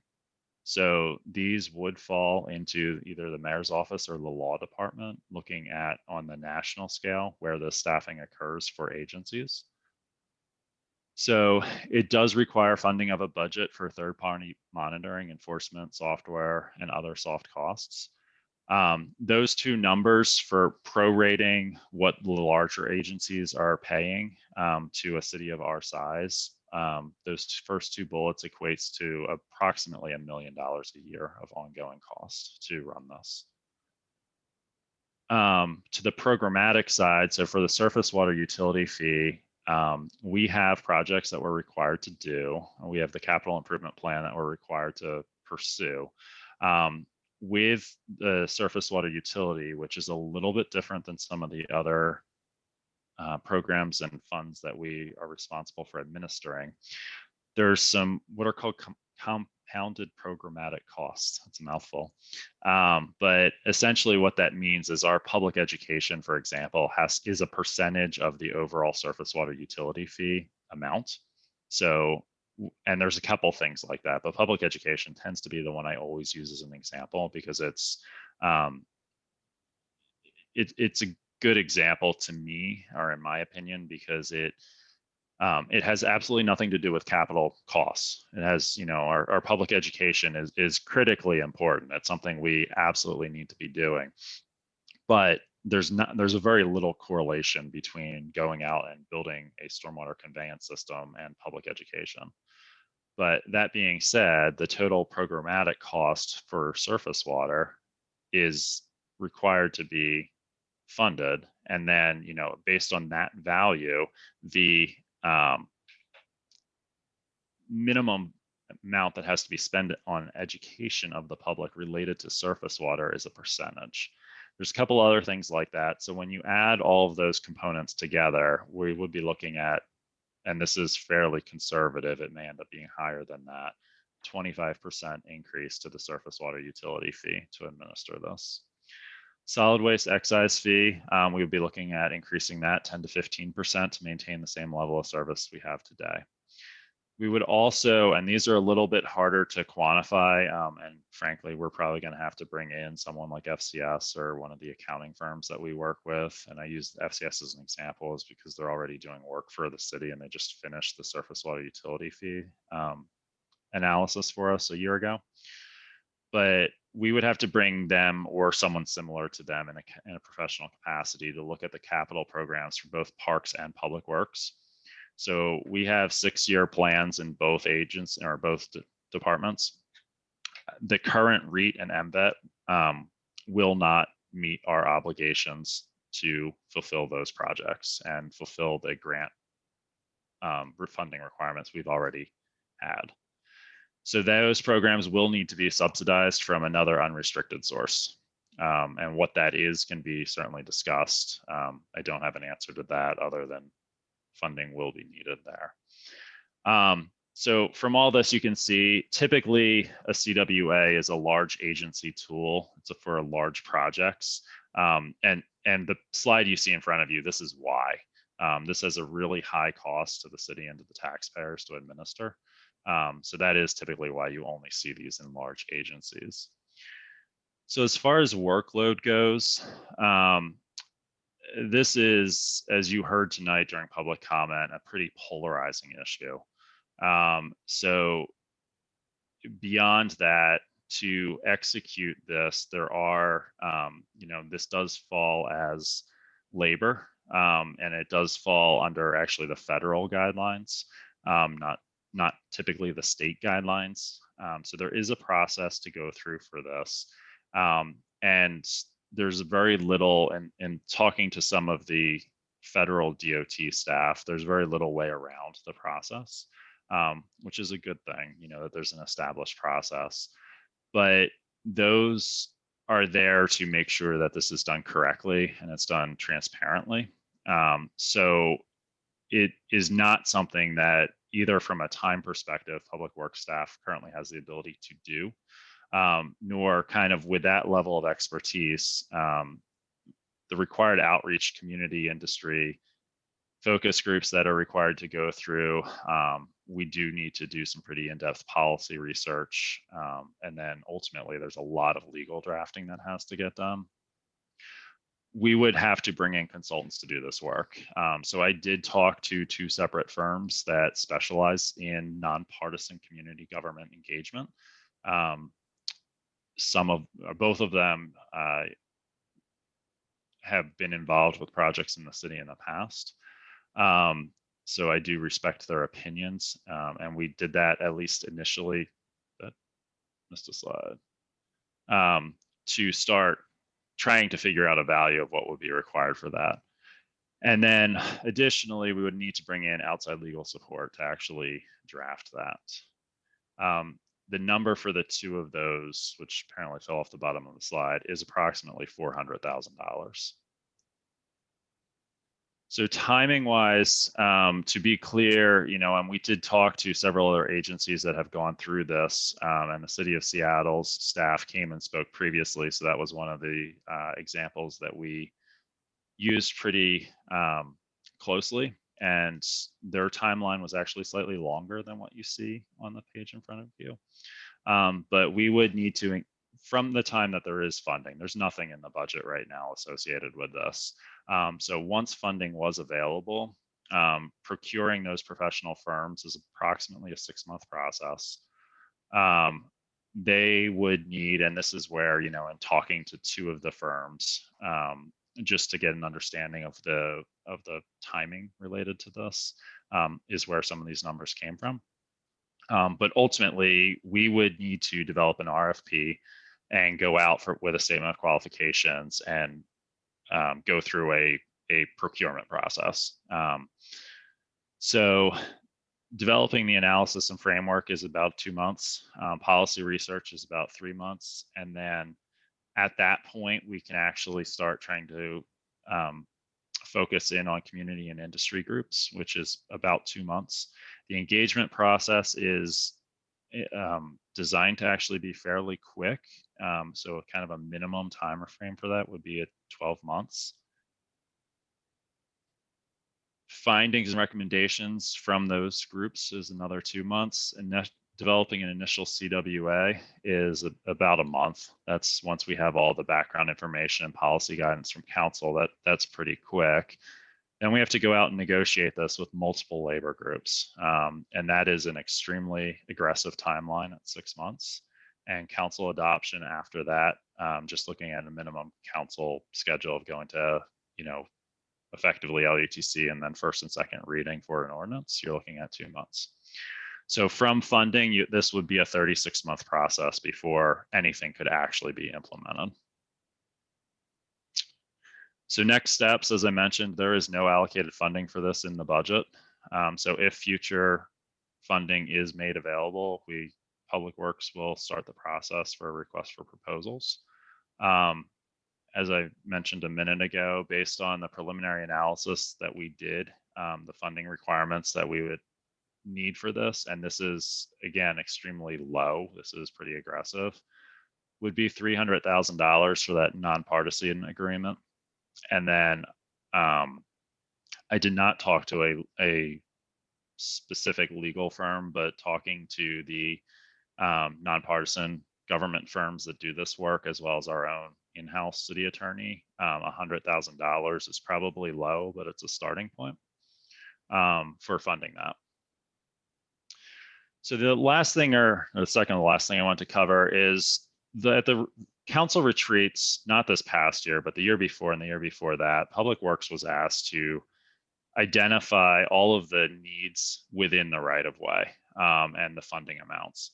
So I dusted that off. We updated a couple of the numbers in this, but by and large, this is what council saw 2 years ago, which is the same thing council saw 3 years ago at the council retreat at that point too.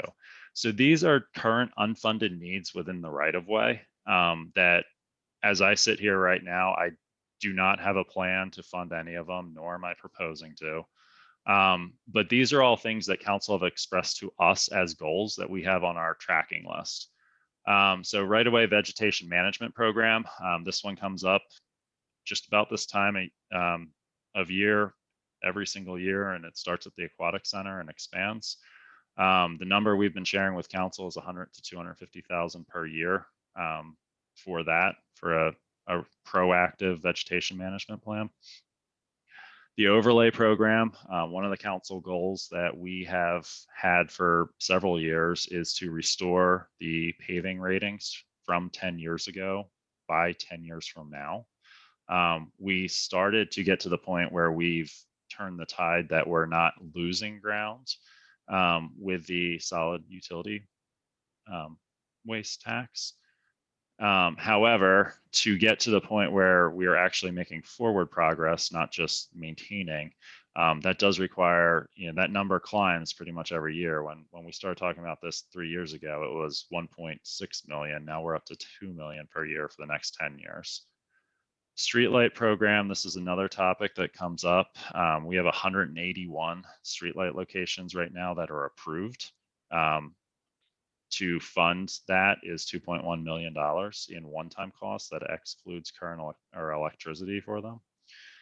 Neighborhood traffic safety program. So existing right now, we have $1.1 million of projects sitting in the approved category for that. School zone flasher modernization and conformance upgrades. That is a one-time cost of $275,000 that we haven't figured out how to fund yet. Litter prevention program. So this would be namely in the city core as well as down by the crossings. And that is effectively installing trash and recycling cans as well as upgrading some of the existing facilities, but it is purely providing receptacles, and that is $400,000 to cover the city. And it's a $60,000 per year cost to maintain that. ADA transition plan. So this is namely currently the sidewalk ramps only in the city center. And this is only non-conformances. The value on that is $6.7 million in 2021 value. And that only includes the city center. We still need to do the analysis for pretty much the rest of the city as well as all the city buildings. Unfunded identified need, and that's a scary number, and that B is correct. Projects on the city tip is $1.19 billion. So we're trying to get every grant we can get. So those are just the right of way. That's not buildings. It's not operations and maintenance facility. It's not the parks capital program, and it doesn't include staffing or any of the programmatic funding that we've been discussing. So with that, my recommendation at this, and the last thing I wanted to point out to council is that there is always a legal risk of being on the bleeding edge on any of these topics. That risk is certainly there on this topic. However, it's not something that we can easily quantify, and it was not quantified as part of this conversation. So there is many cities that have adopted these, and they've been challenged at a federal level and found fault. And effectively, the city has been out that initial investment, and they've had to either restart it or abandon it at that point. So, you know, that is something that I do not have a way to quantify for council, what that legal risk is at this point, because there's too many variables. So, but I do want to share that is certainly out there.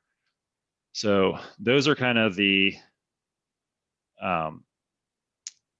very short synopsis of the research that we've done. And with that, I am happy to answer any questions or share. I think if you want to have this as a discussion, that is certainly fine as well. Yes, I think a discussion would be great right now. I think that there's some questions that have council members that have. I mean, let me just first start off by saying, know that a CWA is just exactly that. It's just going to be my kind of preface to everything, any question here.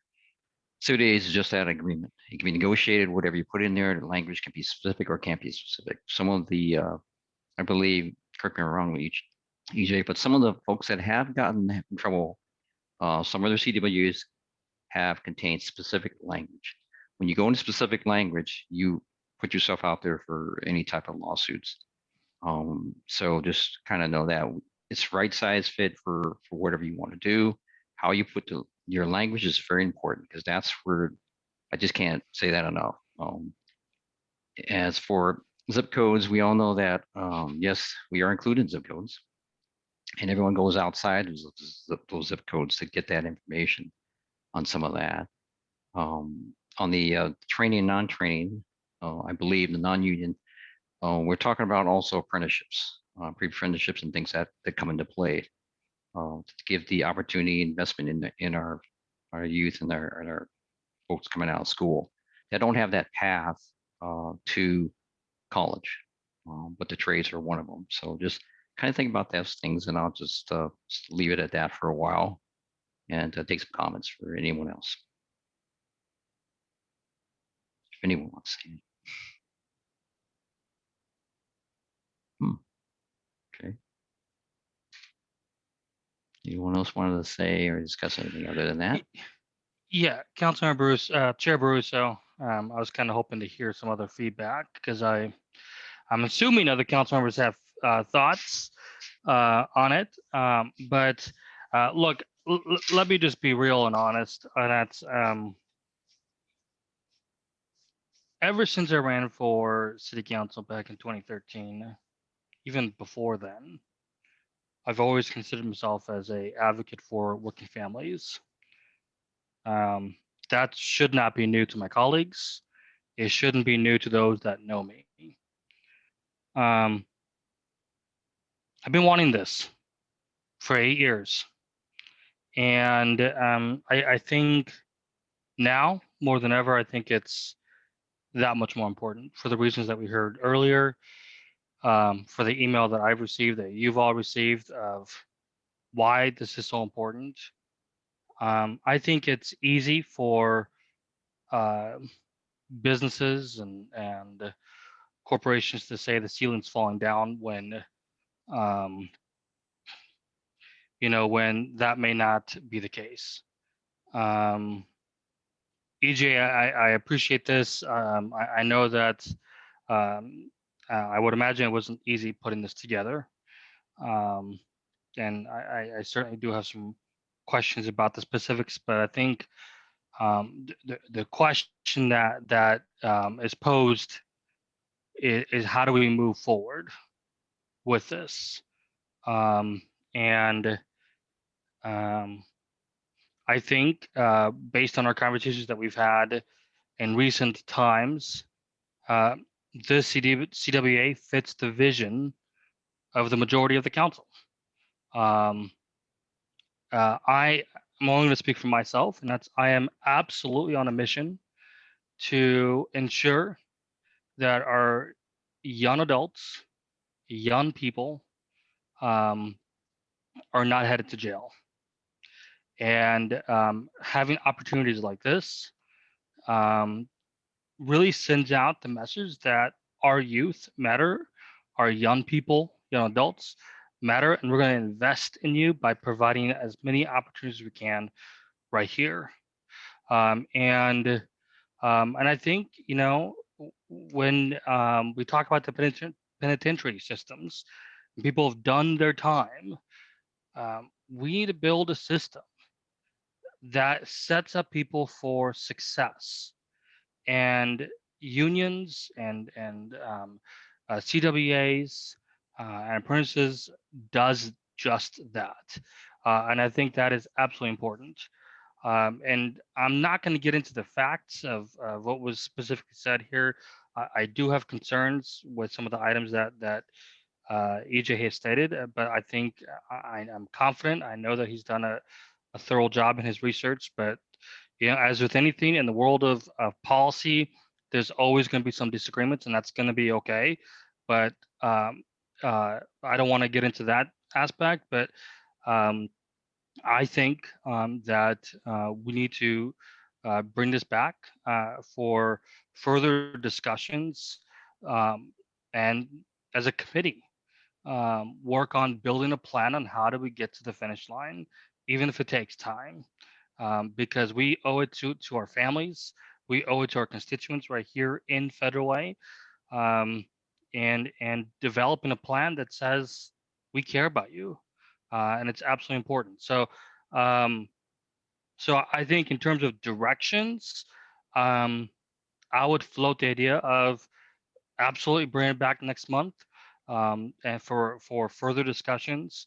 But you've heard kind of my 2 cents. You've heard my direction, and I'm gonna take a pause because I know that there's a lot of hands that are going up, and I'm gonna sit back and kind of listen, Chair Brusso, and then I may chime again. Thank you. Okay, thank you. Councilmember Sevathasan?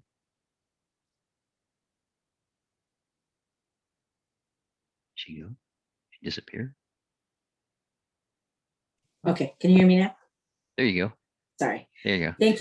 Thank you, Council Chair Baruso, Committee Chair Baruso, and thank you, EJ, and EJ, thank you for your time. You have done a lot of work on this and through your emails, and so I do appreciate that. I don't have a lot to say, but to support what Greg and Martin have said, and also just to add a little bit to that. I'm one who always thought college was the one and only way for success. And until I realize that some of the kids do not have an opportunity or are not college bound. And so having this opportunity is really great and I do support it. But also I know Representative Jesse Johnson has been working on this very diligently. So when we're talking about funding, it's probably something that we could put on our legislative agenda to get more funds to support this project.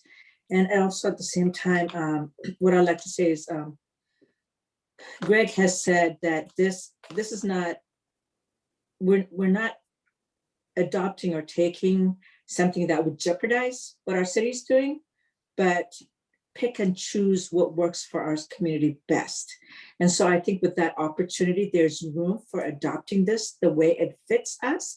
And I also believe that if it doesn't work for us, and at any point, if that is in the language, then I think we could tweak something here and there and make it fit our need. And so I believe people who don't support it, I really want to understand their concern. Outside of, I know they're concerned about unionization, but outside of that, what is it when we're saying and when we believe that it's going to support and help, especially those coming out of high school? And we already heard during the public comment, people who have said how that has helped elevate them from where they would have otherwise been. And so I think this does deserve to be considered heavily and move forward. But again, we are willing, and I do support what Councilmember Barusa said, and that this can be adopted to fit our needs. And with that, I think I do support this conversation, this proposal, and move forward. Thank you. Thank you.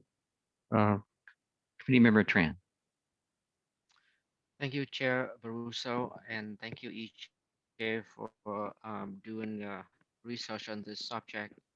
My comment on this subject is not about the pros and cons of this project. My concern is the financial price tax that's gonna create a big financial hole in our budget. As a chair of finance, my obligation, and as a council member, every one of us, our obligation is to make sure that we spend the least money possible, because we don't have unlimited amount of money to spend on the programs. Now, if the research that EJ did and the price tag is about $1 million, that's a lot of money. And we still have a lot of things that we don't have the money to taken care of, right? So for us to commit the city $1 million, I don't know where we can find that money. And the other thing is, with that $1 million, if we have that money, there are a lot of things that we could do for the people in this city. And I'm talking about the social program. I'm talking about homeless program. I'm talking about,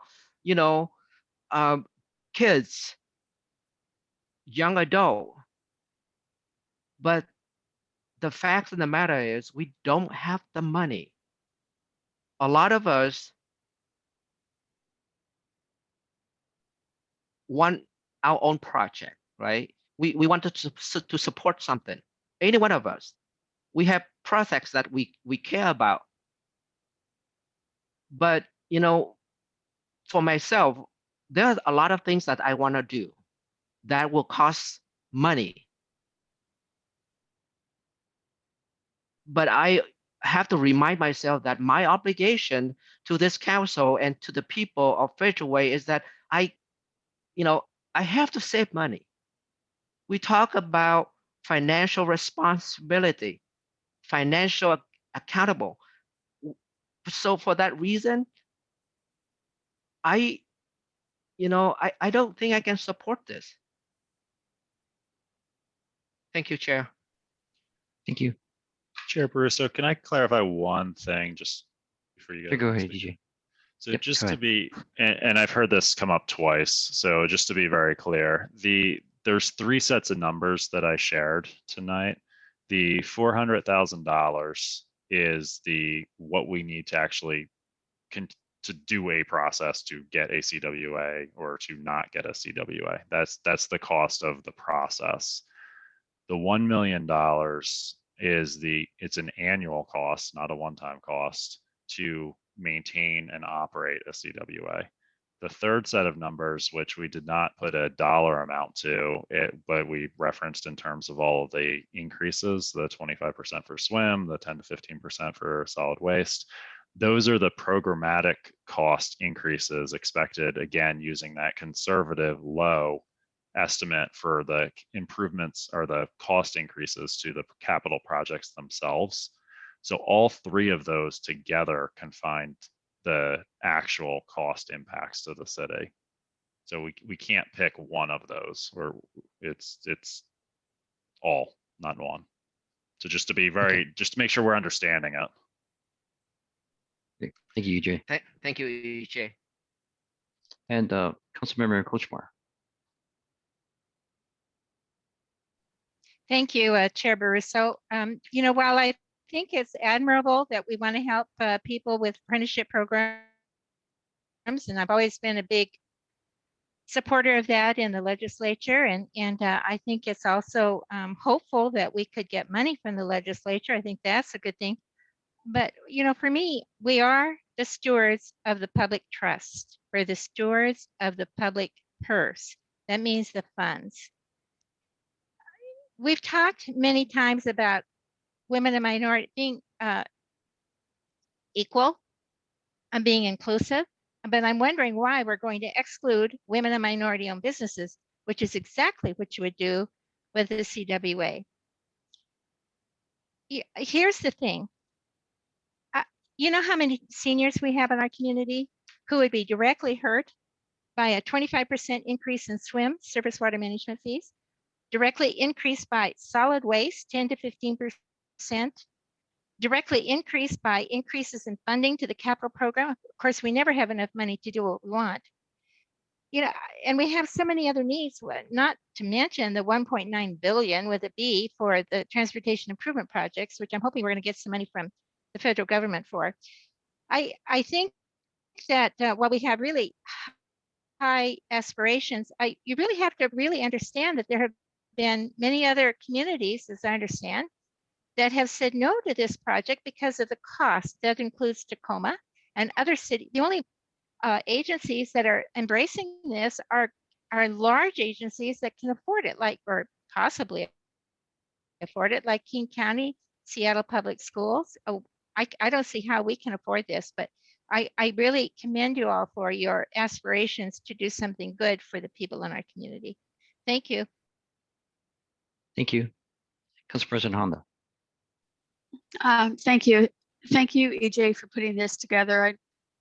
I know you've worked really hard on getting the information. So to the council members who want to move forward with this, how do you propose that we pay for it? And what do we take off the table? Because we already can't do some of the things that we want. The rental inspection program has been something for the last 18 months, and it has sat, not gotten done because of staff coming and going, and staff aren't being paid what they are getting at their new jobs, is what we're being told. I mean, we were told that tonight. We have some of our buildings that need maintenance. Look at the list. I mean, the list just grows every single year, and we're not touching that list. Although we did the front door at City Hall fixed this year, which is very nice. It works now and is awesome.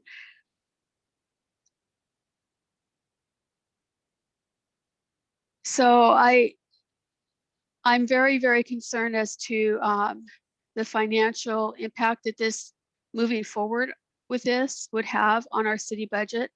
And for the council members that want to move forward, I'd like to know how you propose to pay for it. And where EJ's figures and information, if you don't agree with it, what is incorrect in what he has said, and where you're getting your information and your figures from. Thank you. Okay. Committee Member Moore. Thank you so much, Chair Brusso. EJ, you know, it's my understanding that anybody can bid on a project. Is that correct? Non-union or entities can bid on a project. Is that correct? Currently, yes. Under a CWA, maybe, maybe not, depending on how the CWA is negotiated. So the CWA requires some, at a basic level, representation by a union shop. So if it's an open shop company, no, that precludes them from bidding unless they agree to run the project as a union shop, which is a whole different can of worms. Okay. So in general, it precludes them. So this really kind of goes back to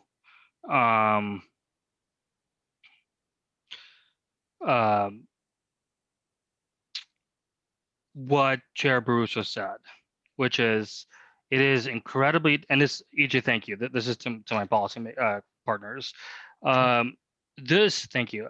This, it's so easy to say, oh my gosh, you know, the ceiling's fallen, we can't do this, close the books, we're done.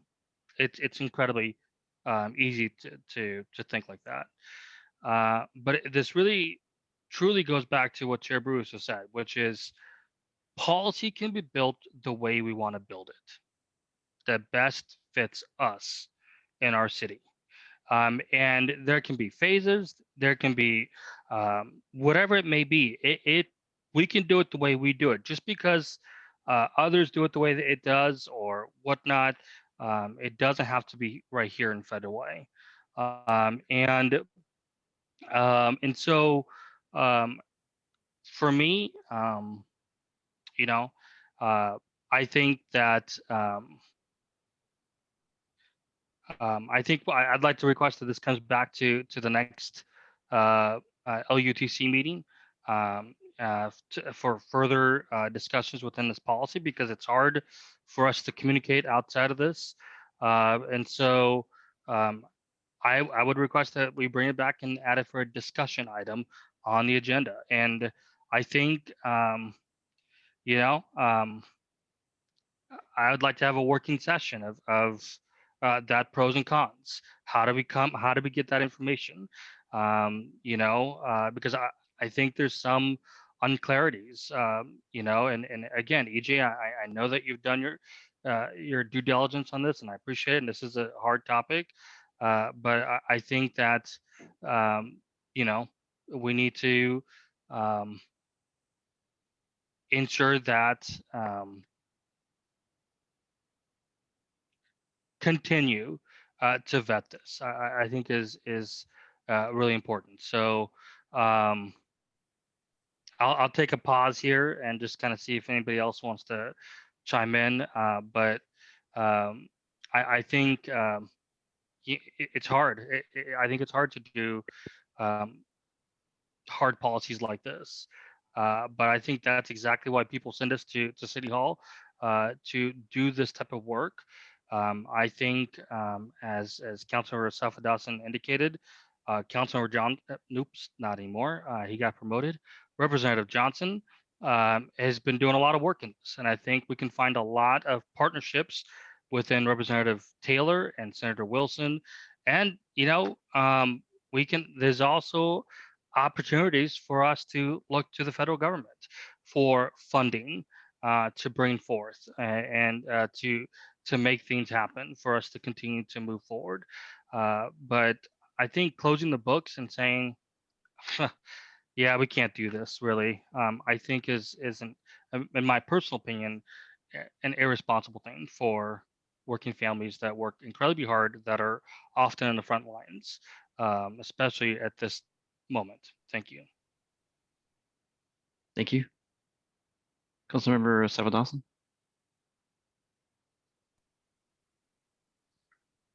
Thank you again for the opportunity. And Martin kind of addressed it, but again, I think none of us want to bankrupt the city. We're very conscientious of budgeting. And so that is not what any of us is proposing. I think what we're saying is let's look to sources. And Council President Honda, I had already, I think we've talked about State Legislator, Representative Johnson, who's willing and who's been doing this work. So going to him to see if there's any kind of partnership or funding availability for that. Or like Martin said, reaching out to our federal lobbyists and people who could possibly help us. And so I don't think it's a matter of bankrupting the city. I think it's a matter of seeing what works best for our people. And I think this program actually helps include people who otherwise are left behind and who are not included in the process of getting livable wage jobs, because they don't either have the training, and if they have the training, they're not guaranteed any jobs. This way, I do believe that they will have the jobs that they're qualified to work in once they get the training. So I or any of us want the city to give up something to do this, but find ways to really fund this project in such a way that we can do what we all set out to do and what our passion is about. So, and this is something that we could take on and work on and see how we can get other funding, leverage it. And also, I think further discussion with the WEA. And again, I will say that Chair Barusa has stated it very clearly that this could be tweaked or in the contract language, that we don't damage what we have for our city, but make it inclusive so people do get livable jobs in our community within our zip codes that do benefit and help our people to be self-sufficient with their lives, or otherwise, what is their option but to work jobs that they get paid minimum wage or less just to make ends meet. And we do want to uplift people. And I think this is a great way of accomplishing that. So I hope you all hear and understand what I'm saying. I'm not trying to bankrupt the city, but I'm trying to elevate those people who would be elevated this way. So thank you. Thank you. Member Tran. Thank you, Chair Caruso. I agree with the committee members more that we can make any policy we want to. All we need is a majority of people, and then we can pass anything we want. But at the same time, I want to remind myself that, is that a good policy? I don't mean to not helping the people that needed help. I don't want to turn my back away from them. But I'm questioning that beside this program, I believe there are many other programs that we could support and help these people, and not implement something that going to create a financial negative impact on our city, and in return, impact the people in this community.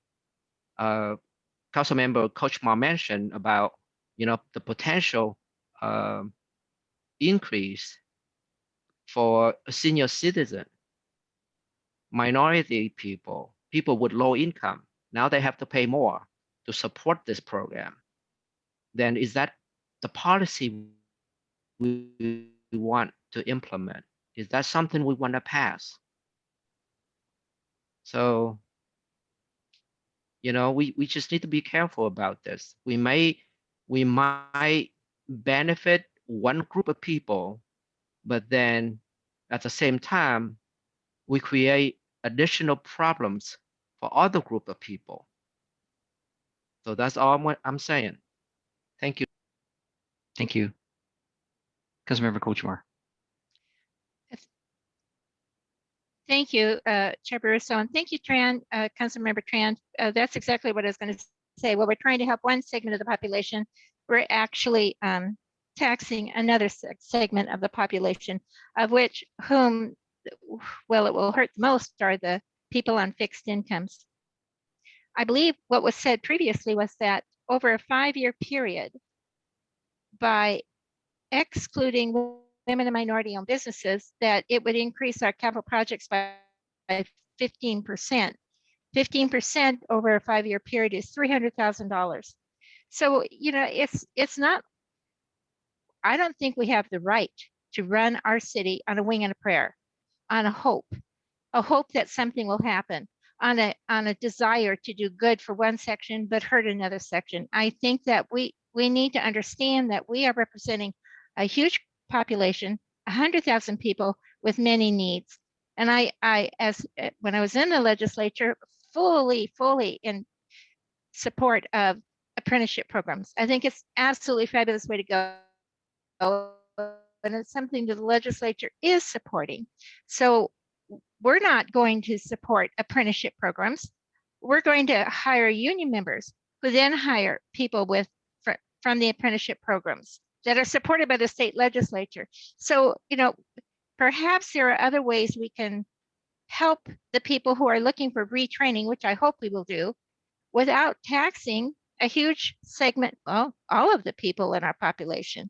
So I just think that before we move forward, and if we're going to discuss anything, we need a solid plan, a solid numbers to work with. So thank you very much for listening to me. Thank you. Remember more than Council President Honda. He's talked twice. I've only talked once. Well, I'm on the committee, Council President Honda. I also went by hand, so Right, and you I'm know also what? on the committee. I got it. So, do you? But I'll go ahead and defer and hand this I was off going to to ask you if you Council President Honda. Thank But you. I'm surprised to hear her say that because she knows that committee members go first, then people outside of the committee goes. Thank you, Chair Barroso. Thank you. You're welcome. Well, at this Council President point, Honda. this seems to be an open discussion among all the council members that are here. And This is if a the committee council meeting. members on the committee did speak first in the beginning. So thank you. It's a committee meeting. It's okay. Let's just let her talk, please. Council President. Thank you. So what I'm hearing Councilmember Morris say and Councilmember Asefa Dawson saying is that to do this study for this, to move forward, that we should go to the state and to the federal government for funding. That's what I'm hearing. And so I'm wondering then if a plan could be put together to see if the state and the federal government would fund this study and how soon they would fund this study. If I'm hearing that incorrect, I would like you to tell me because that's what I'm hearing. I also agree that not everyone needs to go to college. In fact, we don't have enough people who can do the trades. That is in our face. It's if you are trying to get anything done, like I need a plumber, 3 weeks out to get a plumber to replace a faucet. I mean, we obviously need people who can do these jobs. They're well-paying jobs. But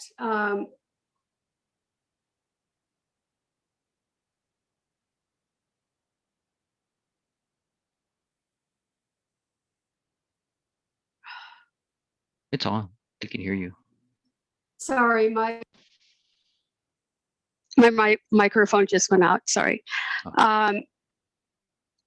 we have, I would agree with Councilmember Tran that there are other programs that we can support that would provide the training that we're all talking about and to support our working families. Coming out of this pandemic, it's going to be a different world, and we don't know what that looks like right now, but we do know that we're going to need to support families in Federal Way, and we need to find ways to do that. And I think that we can support the programs that have training for these trades. But I just don't think that moving forward at this point with this is something that the city can afford to do. But if I'm wrong in that, and if you guys, if you know a way that we can get the funding to do this, I'm more than open. I'd like to find out how we could do that. Thank you. Thank you. Committee Member Moore, the floor is yours. Thank you.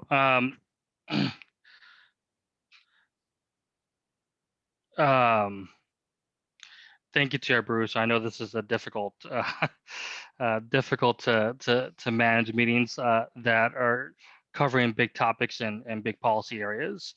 And you know, again, I was actually going to hand it off to Council President Honda, but the reality is this is a committee meeting. Committee members go first. It is between the hours that this meeting goes on for. So, but I'm just going to keep moving forward here, and that's I believe, and I'm going to connect with Representative Johnson and other stakeholders, and with our federal lobbyists, thanks to Councilmember Kochmar and her efforts in that, to see what the likelihood of it is to get the funding for us to study this issue. I have just emailed Rebecca. I know that you're on here for the PowerPoint presentation. I wish I could get that. You know, quick question, EJ, and that's what does it cost for Seattle to manage their program? So the capital costs for the software monitoring, and there was a third, and I can, council member, if there's something specific on the PowerPoint you want to see, I can certainly pull it back up. I just minimize my screen that way you council members could have a discussion seeing each other, not my screen. Yeah, I mean, that's a great idea, but there's just so much in my head that I couldn't exactly pinpoint to one specific item. But certainly, yeah. so Thank you. I can answer your question too. Yeah. So for the software monitoring, third-party enforcement, Seattle's paying, according to their budget and according to their DOT director, $550,000 per year. Plus they pay for multiple full-time benefited positions.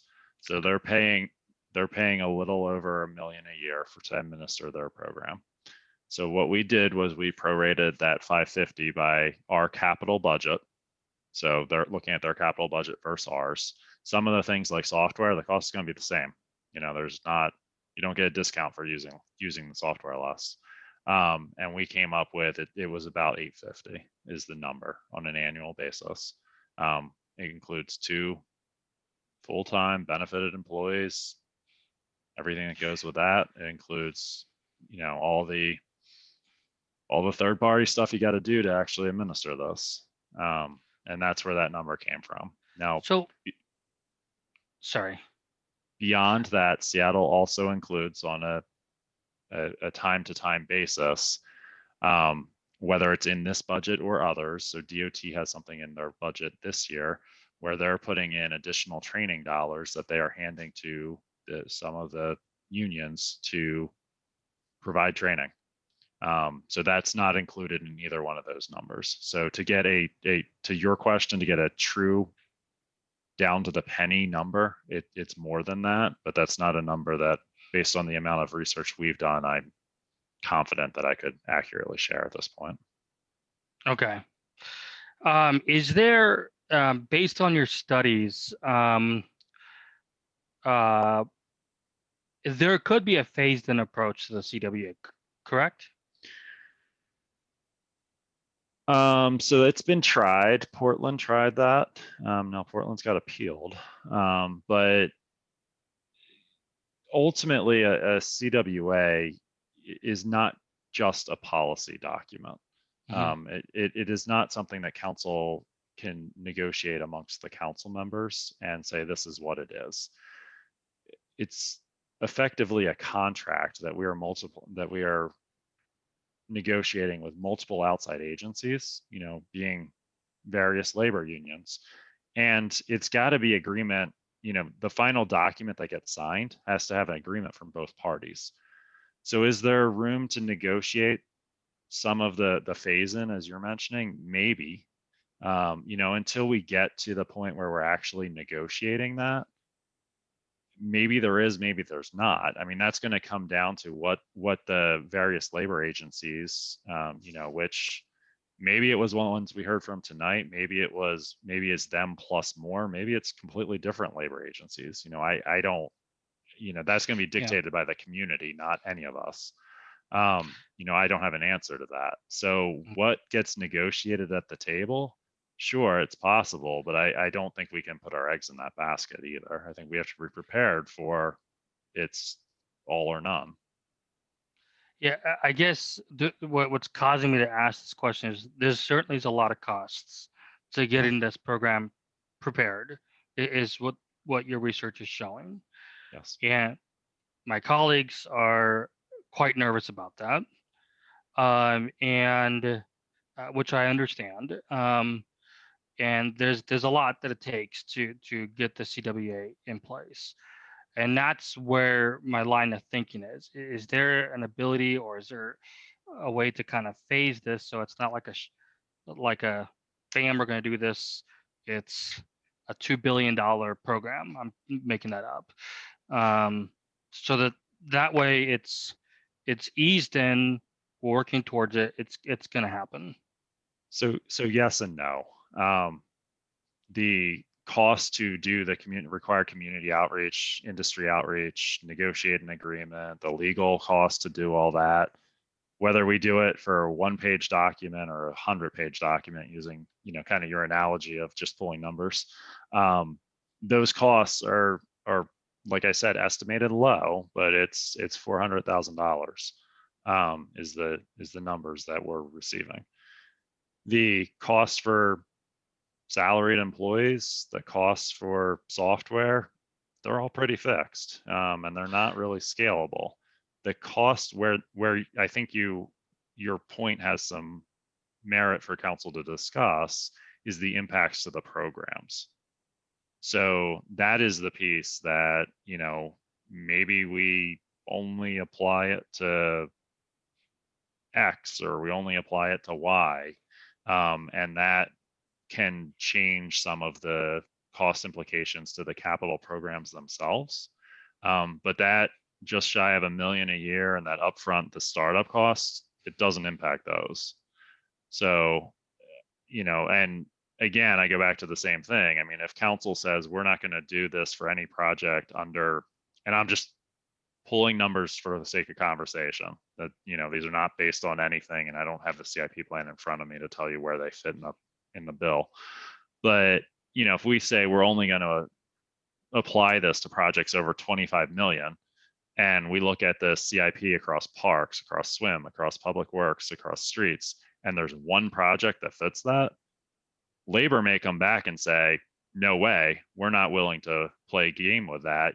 The number needs to be 10 million, 5 million, whatever they come back with. That even if council says we're going to phase it and here's the level, that may not be acceptable at the end of the day. Now, the labor unions may say it is, or they may say, if you give us this concession, we'll do that. But ultimately, it turns into a labor negotiation. So, we are not holding all the cards, and we are not the only player at the table in this discussion. Okay. Let me just kind of backtrack for a second. And that's, you keep mentioning that there's going to be staffing that's going to be involved with this. I'm of the opinion, and I'm generically speaking here, EJ, that the beauty to policy and the beauty to budgeting is creative things can happen, correct? I'm sorry, can you say the last part of that again? That policies and with budgeting, one could be creative and innovative, correct? It doesn't have to be a black and white. I think you need more context. I'm not Sorry. sure. I'm not sure. I apologize. understand. I apologize. I apologize. Where I'm getting at is, I mean, there could be an opportunity where we don't necessarily have to hire 2 staff members. We could do look to King County to do a job share, looking at those outside the box approaches to ease that cost, at least for temporarily. Couldn't there be such a thing that could be perhaps looked into? Potentially. So Seattle School District does some of that. Right. Some of it, no. Some of it we ultimately are going to be responsible for, no matter, Seattle School District outsources some of it, but other legal components they have to do in-house. But certainly that's something that can be explored. Perfect, and I appreciate that answer, and that just kind of goes back to what I'm hoping my colleagues will understand, and that's this doesn't have to be a black and white thing. That's what these are the costs. This is what's going to be and whatnot. This is going to take time for innovativeness, outside the box thinking of how do we. Sorry, my screen just went off. How do we navigate this to get to a yes? And that's where I think more studying needs to go into this. And I think that next month we should come back and study the costs a little bit more and the financial implications, if that's what it is. Perhaps we'll come back with more information and that's being posed right now. But I think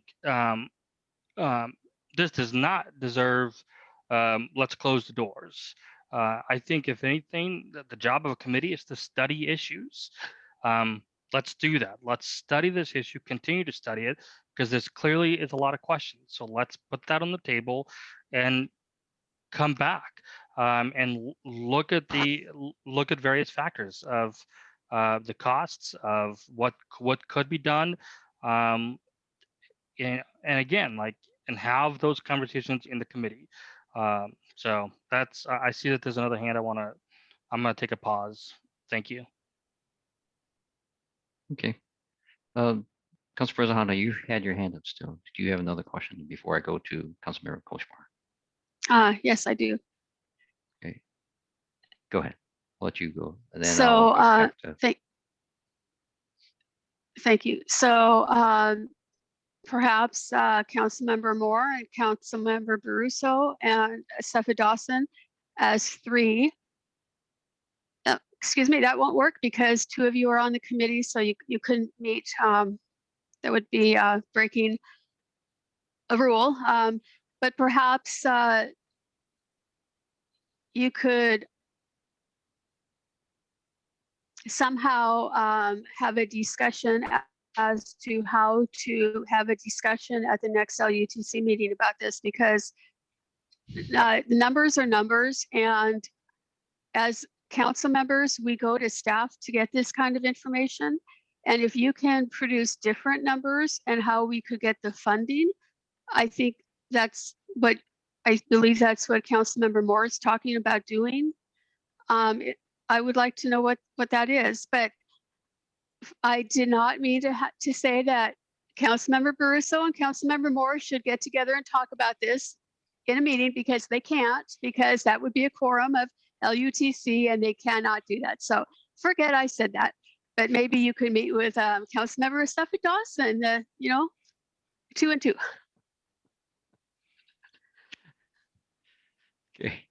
Okay. Councilmember Kochmar. Hey, thank you, Chair Baruso. I've been looking at the figures we're talking about, and I can see where Billy Hetherington is still on Carpenters Union, whom I like a lot. He is still on our participation list. And so I'd like to talk to him. So if the figures are correct that over a 5-year period, we lose 15% on our $200 million capital projects.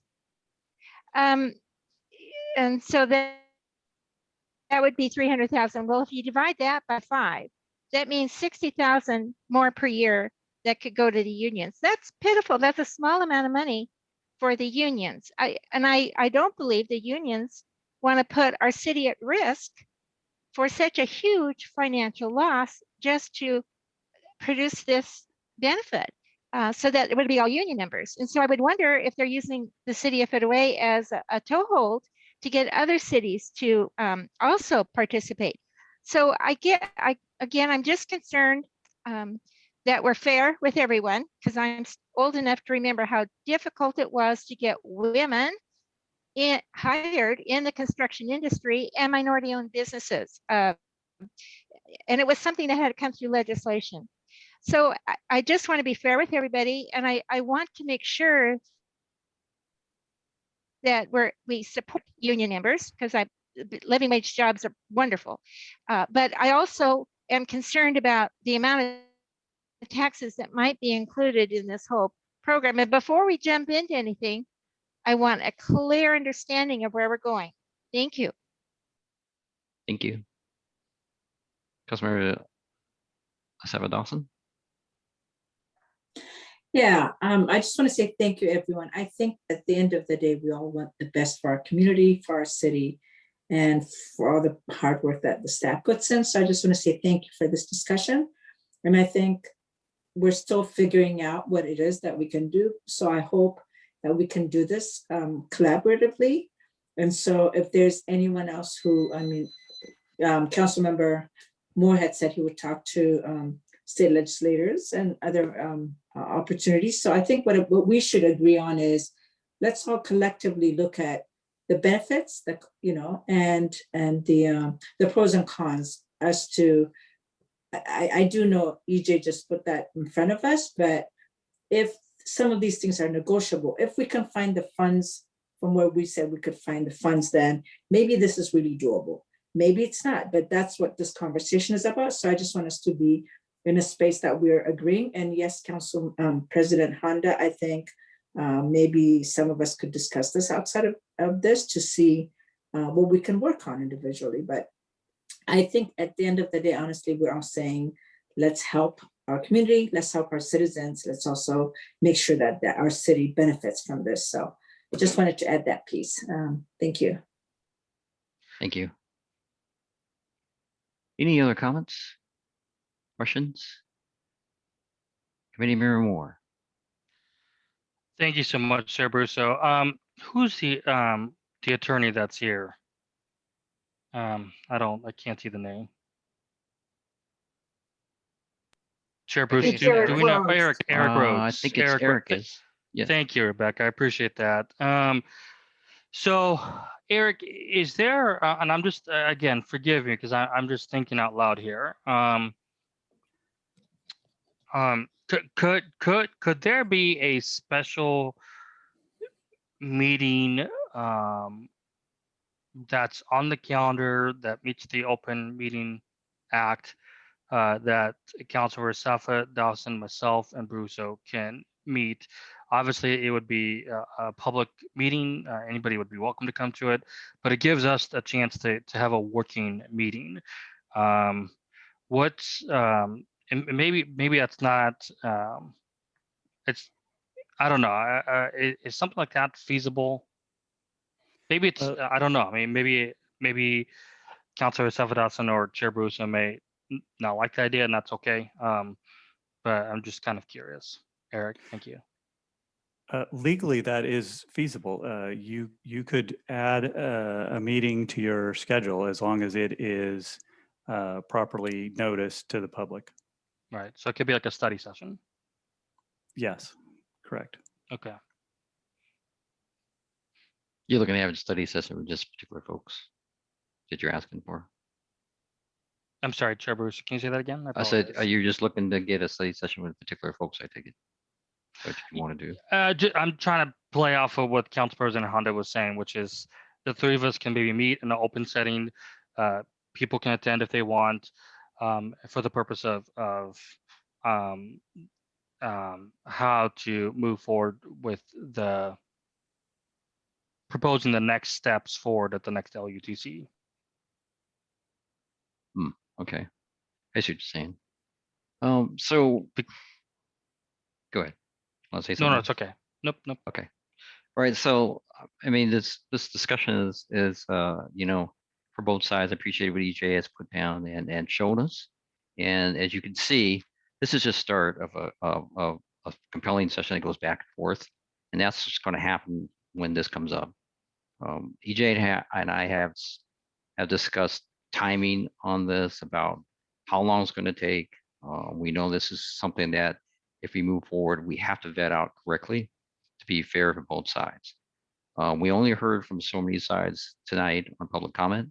And so I feel that it would be fair to continue the talks for what we need to do. So if you want to talk, community member, more about ledge action, then we can do that. And I'd like to see what the impacts of the programs are, and ask EJ to come back possibly on our next meeting to talk about impacts on other and with ordinances a little further out, um, beyond our find what city impacts, what other cities around on the West Coast possibly look like, to come back maybe with that. And then we can kind of see where everyone else lays, maybe get it by then, get this information. But this is something that's going to be, like EJ had mentioned, you know, and we have discussed before, is something that comes out to both sides. We have to hear both sides out.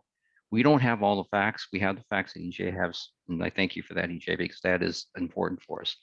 But we also need to find out exactly for ourselves where exactly everyone is with this, how the ordinances came about, what the impacts were to their cities, what kind of impacts, different impacts there were, what the future impacts could be, because there's a lot here. We can't. We're not going to settle this tonight.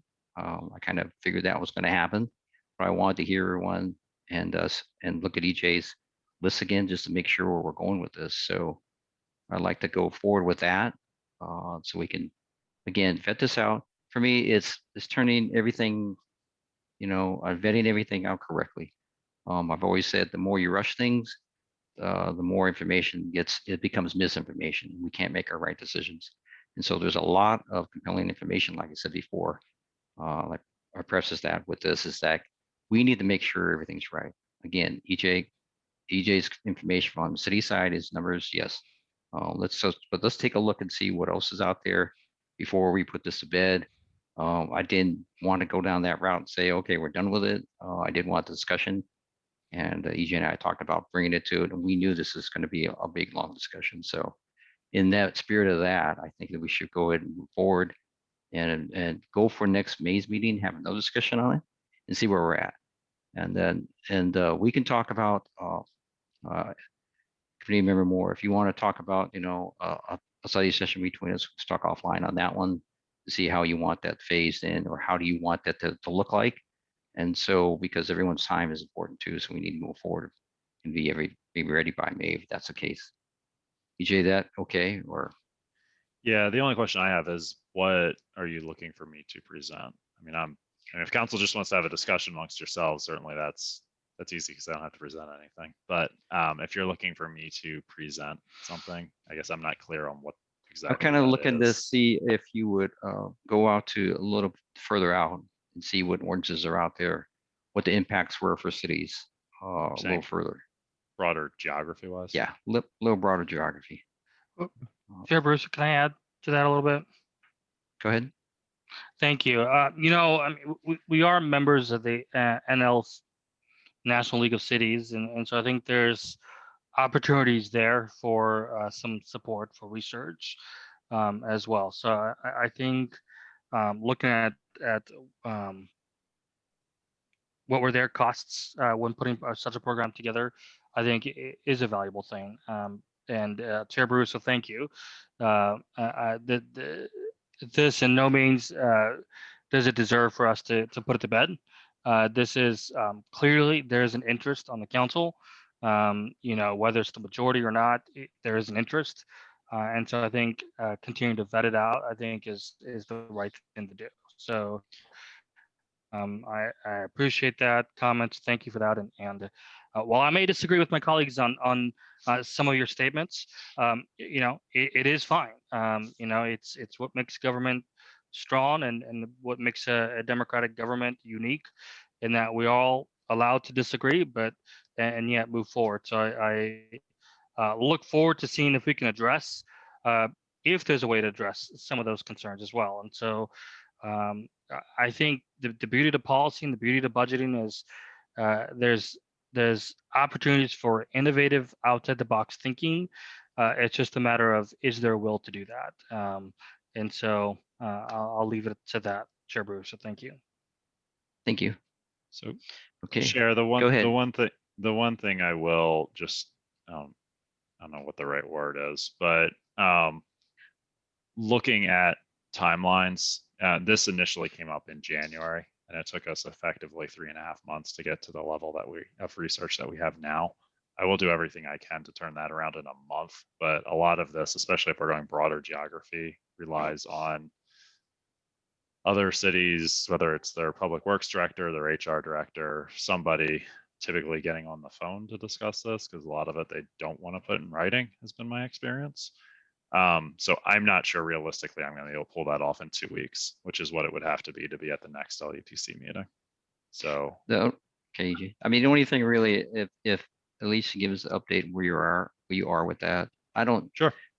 Everything, again, the timeline that I have in my head is even if how we vet this out, where this goes, you and I discussed this, and you've seen it on your presentation, it's something that's down the road here that we have to really vet out and be able to do this correctly.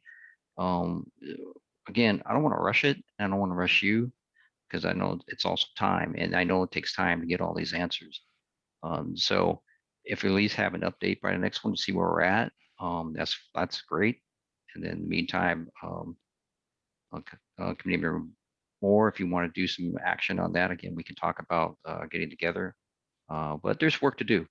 It's obvious by our over our discussion just now, right, that we have a lot of work to do on this to make sure this is done correctly on both sides. And we owe it to everyone for that. So, and I think Councilmember Kochmar, your hand is up. Thank you, Chair Barroso. I'll keep it short. My suggestion to you, Chair Barroso, is to make sure that we keep it local, because our local market is so different than Alabama or anything to do with NLC. We need to keep it local within our own parameters here. So that would be my own suggestion. Thanks. Oh, thank you. And I didn't want to go that further out, EJ. If I made that, I'd say maybe just down the West Coast sometime, just so we're close. So we have to see, right? There's other things out there. It's just kind of get the national level to see where people are at with it, and then we can kind of go from there. And just not, you don't have to go East Coast. I'm not worried about that. East Coast, East Coast. Like I said, I'll look for updates further down meetings. And again, if we take our time, we take our time. If it's going to take X amount of hours and X amount of time to get it done, let's just do it then. Sure. Until And we do everything out. Yeah, and I'm happy to bring back an update next month. I guess I just want to be realistic that, like I said, it took 3 months just to get the King County cities information. I'm not sure I'm going to be able to pull off, even if it's within 100 miles of the city of Federal Way, within 2 weeks. No, I get it. I get it. Just trying to be realistic and set expectations accordingly. No, I'm fine with that. Because like I said, it's going to take a while. And so something even is your timeline there. Thank you. All righty. We want to move forward to any other business then. Anybody else have anything? If not, our next meeting is May 3rd, 5 o'clock. My hand was up. Oh, I'm sorry. Go ahead. I see it now. Thank you. Thank you. Go ahead. So I would suggest that I'm a big believer that council members should do as much research as we can on items and topics. And NLC has a wide range of information available to council members. So maybe council member Moore could go on to their page and find where this would fit and get some research done, because they do have quite a bit of information on all sorts of topics I don't know if they have any on this, but I would imagine that they might. Appreciate that. But Thank you. it would, maybe even AWC. Can I ask a question, Chair Baruso? Go ahead. Council President Honda, I'd like to find out do we have a point of contact for NLC? I don't know how that works. I can give you a call after this, but. Sure. I believe it's Kirk. He was the one who came and spoke with us when we became members. I can help you with that. At the NLC meeting that we were just recently at, he was the one who I communicated with. So Okay. he's a West And I Coast just heard, person. great. Thank you, Council President. And I just heard Councilmember Savadasan saying that she'd be able to work with me on that. So I will gladly take that. Thank you. Okay, okay, alrighty. So again, our next meeting, May 3rd, 5 o'clock. Thank you everyone for this robust discussion on our last item, long meeting, but I'll see everyone tomorrow. So we'll call this meeting adjourned. Thank you. Good night. Good night, everybody. Good night, everyone. See you tomorrow. Good night. Night. Bye-bye.